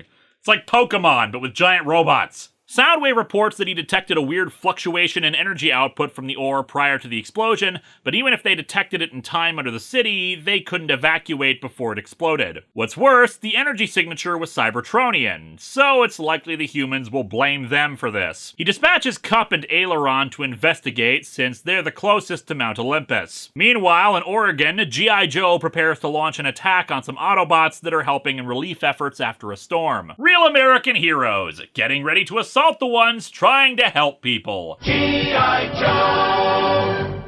Scarlet is confused why they'd be bothering to help people if they're also trying to blow up mountains, but General Joe tells her to focus on the mission and that the Cybertronians are not their friends. They commence the attack on Jazz and RC, who easily counterattack, but Prime and some others arrive to try to stop this before it gets worse. Unfortunately, the Joes don't listen and continue their assault. Fortunately, Soundwave is awesome and uses a specialized virus to hack and disable all the Joes' vehicles. Operation Incapacitation. Consider yourselves lucky, Earthlings.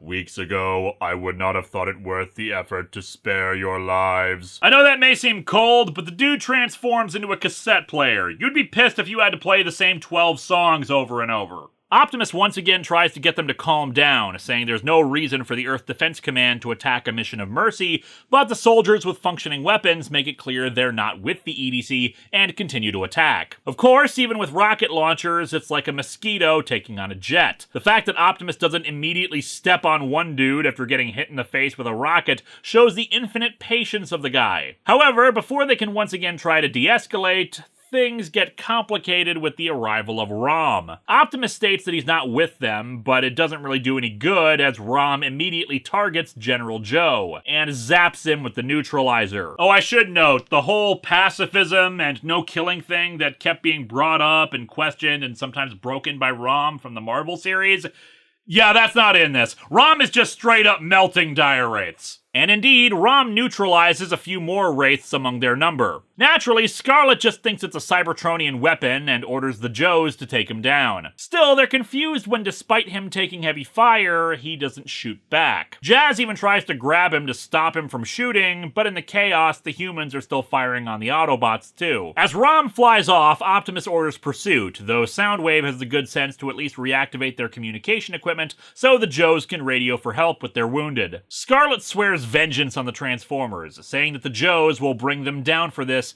and ending issue 1. What I kind of love about this is it's operating under an old school superhero team-up idea. The heroes meet, there's a misunderstanding, and they fight, only to team up in the end to take down the real threat. It's just in this, it's like 6 different teams of people, and one of them will show up to shoot your friends because they're actually shape-shifting alien wizards. As we enter issue 2, the Joes remain confused about the tactics, in particular ROM's arrival and only killing a few of them and no civilians before just leaving again. Why would the Cybertronians decimate us, then turn our systems on and leave? I don't know the mind of an alien. Helix? Thoughts? Decimate means kill 1 in 10. That's only one definition of it. Another is to kill, destroy, or remove a large percentage or part of. Don't be a pedantic actually commenter, Helix. Meanwhile, ROM, having taken damage, lands in the Umpqua National Forest next to a black jaguar. Earth creature, I fear you are not safe on this shore. I bid you, run! Roar? Wait, what do you mean your species isn't native to Oregon? The Autobots arrive, and Prime, aiming a gun as big as ROM's entire body, makes it clear that he should not try to escape. I want answers. Who are you, and why did you kill the humans? Our relations are complicated enough without pinning a murder spree on my people. I have killed no humans. Wait, humans are those black jaguar things, right? ROM explains about the dire wraiths as he tries to make his escape, the other Autobots arriving to tell him he shouldn't dream of doing anything else to Prime. You cannot imagine what my dreams are like. How can I show up to class in my underwear when I don't wear any? Optimus puts an end to this by ramming him in truck form. Back at G.I. Joe headquarters, Scarlet refuses to listen to reason about how nothing about what happened makes sense, instead finally deciding to work with Miles Mayhem as he tortures Blitzwing for information. The robot. Is it in pain? My dear, is your toaster in pain when you burn bread? I mean, toasters can't normally talk, unless it's Red Dwarf. Also, a toaster is just trying to do its job when that happens. Blitzwing wasn't created to be tortured. Although you might think that, given how the original series treated him. Scarlet says that her morality went out the window when Joe Colton was killed and needs his help. The Earth Defense Command is gone, and their equipment is susceptible to the invasive programs Soundwave used to disable them. Fortunately, Mayhem has the mask vehicles and personnel to help. Use discretion while addressing the Mobile Armored Strike Command. That's what MASK stands for? A work in progress. He just doesn't want to admit that at the time he thought command was spelled with a K. Mayhem introduces Scarlet to Matt Tracker, the leader of the Mask team, and explains how their equipment should be advanced enough to counter the Cybertronians. They figure they'll return to the scene of the crime in Greece and will intercept them there. And indeed, Cup and Aileron are examining Mount Olympus and the Ore-13 crystals. Cup says the radiation emitting from them is similar to a space bridge, a transportation method used in Transformers to transport objects across great distances. Although in this case, the bridge doesn't move from one planet to another, but instead a different universe. Me and transdimensional travel got a long history, lass. I'll tell you about it sometime. He's not kidding. That infestation crossover I mentioned earlier, Cup fought interdimensional zombies in that. On their way back, through a city, because that seems like the smartest strategy when people are paranoid about them, Mask's forces intercept the two and attack. They disable and capture Cup, though Matt's forces recognize that the Transformers act like people and not machines, so they're more suspicious of the situation, allowing Aileron to get away so she can warn Prime about the space bridge. However, we soon see that a figure is watching these events unfold, learning that the ore is being pulled through the space bridge, and that figure? Baron Karza, the main villain of Micronauts. And indeed, we pick things up in issue 3 with the Micronauts themselves traveling through some kind of entropy cloud. Now, I should note that much like a Marvel or DC event, there were tie-in comics that expanded upon the story. And apparently a lot of the setup for the Micronauts stuff was in their tie-in issue. However, as with Event Comics Month, I am focusing only on the main miniseries. It should not be expected to have to read the tie-ins to understand the story. If it was that important, it should be happening in the main series. Tie-ins exist to expand the event, not make it harder to read. Fortunately, we get just enough here. Some kind of entropy cloud is destroying microspace. Great, a tiny version of Logopolis was holding them together too. With such a threat, the Micronauts are working with their sworn enemy, the aforementioned Baron Karza, to try to save it. They found a transformer at the heart of the entropy cloud, but Karza explains that time moves differently inside of the cloud, so he's had years to study it. The transformer is in fact Micronus Prime, the progenitor of all life within microspace. I've gotta say, I like this. While sometimes this kind of melding of franchises and stories can feel rather fanficky, since Micronauts' own origin lies in a toy line also related to Transformers, it feels rather appropriate. Anyway, Micronus is serving as a gateway to the main universe, and OR-13 is actually capable of slowing and destroying the entropy cloud. However, the process of transporting it is also kind of making it explode in the main universe, which is kind of like distributing medical supplies with fireworks. At G.I. Joe headquarters, Tracker is pissed because they were not informed of the sentience of the Autobots, which seems kind of odd that he wouldn't know about that since, you know, the multiple times the Transformers talked publicly and all. He doesn't want to hurt or kill anyone or anything. He's a physicist, though Mayhem and Scarlet try to calm him by reminding him that they're at war with the survival of the planet at stake. Still, Scarlet seems to be a bit more receptive to questioning the direction they're going in, especially after learning that Mayhem deliberately sent them on the mission to capture one. Speaking of, Kup tries to talk to some of the Mask members, who in the original toy line were actually members of Mask's opponents, the organization Venom, and convince them of what's going on, but all he does is reveal that the Autobots are sitting on top of a huge load of OR-13. And indeed, back at Autobot City, ROM is giving more details about the Dire Wraiths and how their magic is actually enhanced by OR-13, making them able to hide from his energy analyzer. He's still able to see them with his own eyes, though. And destroy them, as you did the Earth forces. I killed no humans, but you did kill without mercy. Soundwave, we face a more pressing danger. More pressing than the preservation of life. How weird is it that in a conversation with friggin' ROM, it's the Decepticon arguing for the preservation of life? Optimus and ROM think it's the Dire Wraiths who are causing the ore to explode, but Windblade reports that in another tie-in book, they discovered the link between Autobot City, aka the Titan Transformer Metroplex, and Microspace, including the body of Micronus Prime. She wants them to devote their efforts to aiding him, but Optimus thinks they need to devote their resources to protecting Earth because of its immediate danger. Aileron arrives to report on what they found out about the OR-13 being transported to the Microverse, but Prime remains steadfast that Earth is their priority. Another universe? Perhaps in that other universe, I fought a mummy alongside someone who knew Kung Fu. No, that just seems silly. Back at G.I. Joe headquarters, Scarlet is informed that after examining the remains of those killed by ROM, they were not human. Combined with Mayhem's own secretive agenda, Scarlet knows something is up, and the entire military command structure could be compromised. So she puts in a call to someone for help. Who do you want me to kill? You know, this is how texting has made us lose phone etiquette. It's not hello anymore, it's who do you want me to kill? Karza is contacted by an ally on Earth who tells him to slow down his transfer of OR-13 because of how it's causing it to, you know, explode and threaten the Earth. But he balks at that and decides to accelerate the process to stop the entropy cloud. Micronus Prime's chest opens up, revealing a Stargate that serves as the actual physical link of the space bridge. There's another in Autobot City that ROM is in the process of examining. Karza initiates the space bridge so as to allow the Micronauts to travel through for some reason, but then OR-13 starts arriving into their universe and exploding. I guess not in a way that actually stops the entropy, but risks Micronus Prime's destruction. Karza thinks his ally is betraying him, and the Micronauts head through to try to stop what's causing it. And we soon see that it's ROM. Somehow his armor is resonating with both the crystals and the space bridge, giving him control over both. He's elected to end the threat of OR-13 and the Wraiths himself by shunting it all through at once and destroying it.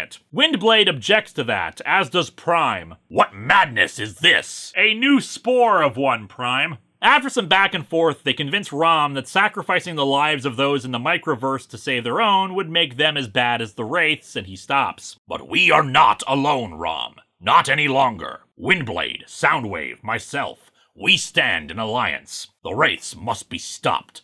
Earth must be saved, but microspace shall not die on this day. Maybe tomorrow, when the weather's better. Unfortunately, the Micronauts don't hear Optimus's little speech, not that it'll do any good anyway, since we soon learn that they don't understand any languages around them, and fly through the space bridge, a tiny little spaceship moving through Autobot City. They're amazed by everything, wondering where they are, until they come across someone unexpected in the halls, thinking that it's some kind of giant Karza robot, and this was all a trap. Snake Eyes from G.I. Joe. Oh great, he defected to the Autobots just like Soundwave? Actually, he was the one Scarlet contacted, and we see him infiltrate the city at the beginning of issue 4. He fights the Micronauts, but the arrival of RC complicates matters. Fortunately, any more fighting is put on hold with a sonic blast from Soundwave. I love how at every turn, Soundwave proves to be the best and coolest character in this whole thing. The Micronauts are, of course, tiny even by Transformer standards, and ROM is the closest thing they have in size to them. Back at G.I. Joe headquarters, Mayhem is talking with someone named Caleb about their own agenda and how things have been screwed up a bit thanks to tie-in issues. Matt comes in, suspicious of what's going on, but it doesn't matter since they're dispatching their forces to Autobot City. And we soon see who Caleb was. A dire wraith. He and the other wraiths are meeting to discuss the ultimate fruition of their magics and technology, a being called Axiom that starts absorbing their own cache of Or-13 and imbuing its power into the wraiths. Back with the Autobots, ROM tries to apologize to the Micronauts about his actions concerning the Or, but they have no idea what the hell he's saying. Although I don't know how useful an apology really is. As dramatic as ROM can be, it's hard to really spin, "Sorry, I nearly annihilated your entire universe. My bad." Snake Eyes tries to play possum and pretend he's unconscious, but both RC and Prime know that's not the case. Prime asks him to put them in touch with his leaders so they can discuss their real threat, and Snake Eyes reveals that he activated a distress call when he was caught. Good, then aid will be here shortly to fire at us. Wait. At G.I. Joe headquarters, Scarlet and Roadblock return from a tie-in issue to learn that said headquarters got attacked by the Action Man tie-in issue, wherein the British agent rescued Cup. They learn also of Mayhem leaving with all the Mask personnel, whom we then see arriving at Autobot City. And Mask is backed up by the Dire Wraiths, which aid in their attack. It's just chaos as Mayhem reveals his own ambitions to Matt's shock. Yes, Prime, you sought to lord over the Earth, but that job, I'm afraid, is mine, and I'm getting a 50-cent pay raise for it, too! However, the Dire Wraiths immediately turn on Mayhem, seeing this as their chance to wipe out all opposition. As Matt berates Mayhem for both his betrayal and his idiocy, Mayhem just rants about how he's the only one who has the cunning to protect Earth, and does so by opening the space bridge and letting through Baron Karza. He was working with him the whole time. Mayhem betrays G.I. Joe, ROM betrays his principals, the Dire Wraiths betray Mayhem, Mayhem betrayed everybody by working with Karza, Karza is gonna betray Mayhem. I feel like Tommy Wiseau is gonna walk in at any moment and yell, "Everybody betray me!" Despite an impressive entrance, Karza is only a few inches tall, so the Dire Wraiths are unimpressed. However, he's not a tiny space despot for nothing, using something called Interchange to merge with Caleb and become some kind of weird hybrid of himself and the Wraith. Issue 4 ends with Scarlet and company pulling out some older military vehicles that don't have the networked technology that can be hacked, so they can join the fray. Issue 5 begins with most everyone now taking on Karza, Windblade realizing that the language Karza is speaking is ancient Cybertronian. Dumb question, but how did Mayhem communicate with Karza when we've established none of these people on Earth can normally talk to them? Does Mayhem know ancient Cybertronian? Was that a thing he got from Blitzwing? Prime finally gets everyone to concentrate on Karza as the real threat, responsible for igniting the Or-13. G.I. Joe arrives with more reinforcements, which is in turn added to as Cup and Action Man join in too, finally uniting all the properties together on the same page. Unfortunately, that page is also, the Or-13 is going to explode soon, so we should probably do something about that. Fortunately, our heroes are on it. The Micronauts can interchange the crystals back to their universe, but they need the space bridge bridge to be reprogrammed for that. ROM can handle the reprogramming because of how he controlled it earlier, but the crystals are already destabilized, thanks to vibration, so they need a counter frequency to stop their decay. But the crystal's frequency is changing rapidly, and Soundwave can't alter the frequency while also projecting the energy back to the space bridge. And that's where Mask and Mainframe of G.I. Joe come in, modifying Matt's mask armor to connect with Soundwave and use his own tech to handle the energy projection. Using multimodal reflection sorting. Unfortunately, this will also destroy the space bridge, which will strand the Micronauts in this universe, but they say they're okay with that. They'll figure out another way to save their universe that doesn't involve teaming up with Karza. Vibrational frequency calculated. Operation Revolution. Title drop! And I admit I don't entirely get it. Is it because they're taking down Karza, who's a Baron?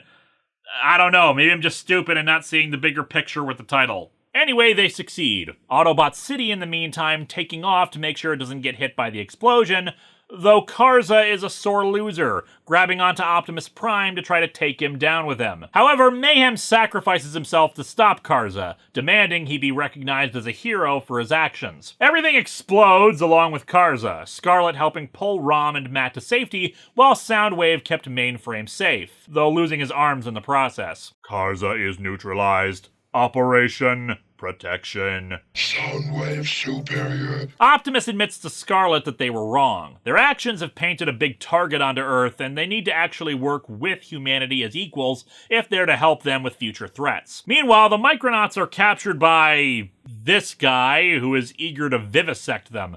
I don't know, maybe he was a threat in Micronauts before? I have no idea who this is. And so our comic ends with Scarlet and Matt talking about having a fresh start for both of their forces. G.I. Joe doesn't work for the government anymore, and they were able to recover what was left of the mask vehicles to help rebuild. However, they also find a note left for them by Mayhem, who tells them that illusion is the ultimate weapon, and he'll see them soon, implying he'll be back. The world just keeps getting stranger. It's not a bad thing, Matt. It means we'll always have something to do. You say that, but I am eagerly awaiting the day when My Little Pony joins your universe. This comic is good, but it packs a lot in only 5 issues. There are a ton of characters in this, owing to the fact that a lot of these properties are team books, so most individual members don't get a chance to shine. They try to squeeze in a few bits of characterization here or there for some of the minor ones, but it's mostly focused around a few distinct individuals for the larger teams. Matt for Mask, Scarlet for G.I. Joe, etc. A bit of an exception is made for the Transformers, who all get a lot of story meat to eat up and be distinctive characters. Despite Prime being the main focus, since he's the main good guy for the Autobots, it's Soundwave who does the heavy lifting of doing cool and useful stuff, which might upset people who aren't as big a fan of him as me, and may have hoped for Optimus to get more focus. ROM's part in this is great, showing him being flawed, but understandable in his approaches, while still being his normal awesome ROM self. Action Man is the one who's shortchanged the most among the various franchises involved here, only really being present in the first and final issues.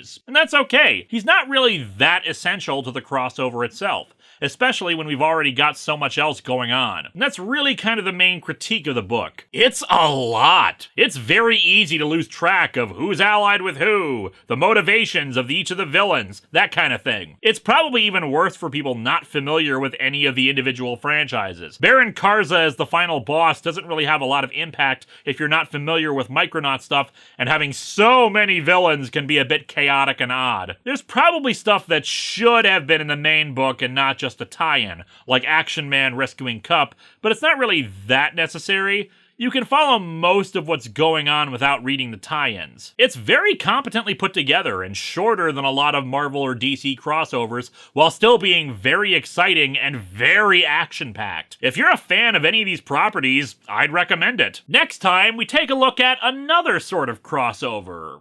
Kind of a legendary one at that, as we look at Superman versus Muhammad Ali.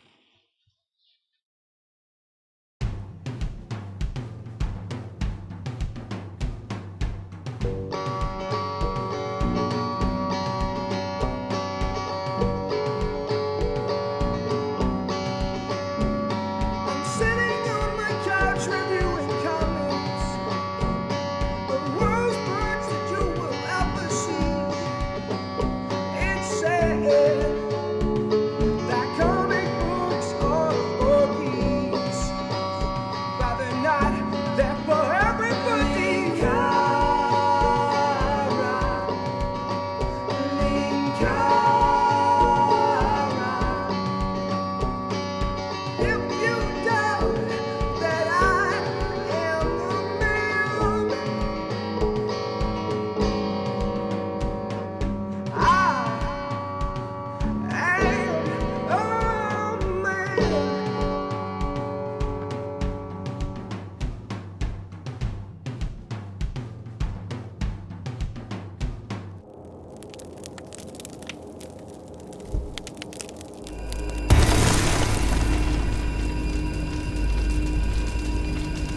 At one point, ROM encounters whales and listens to their whale songs.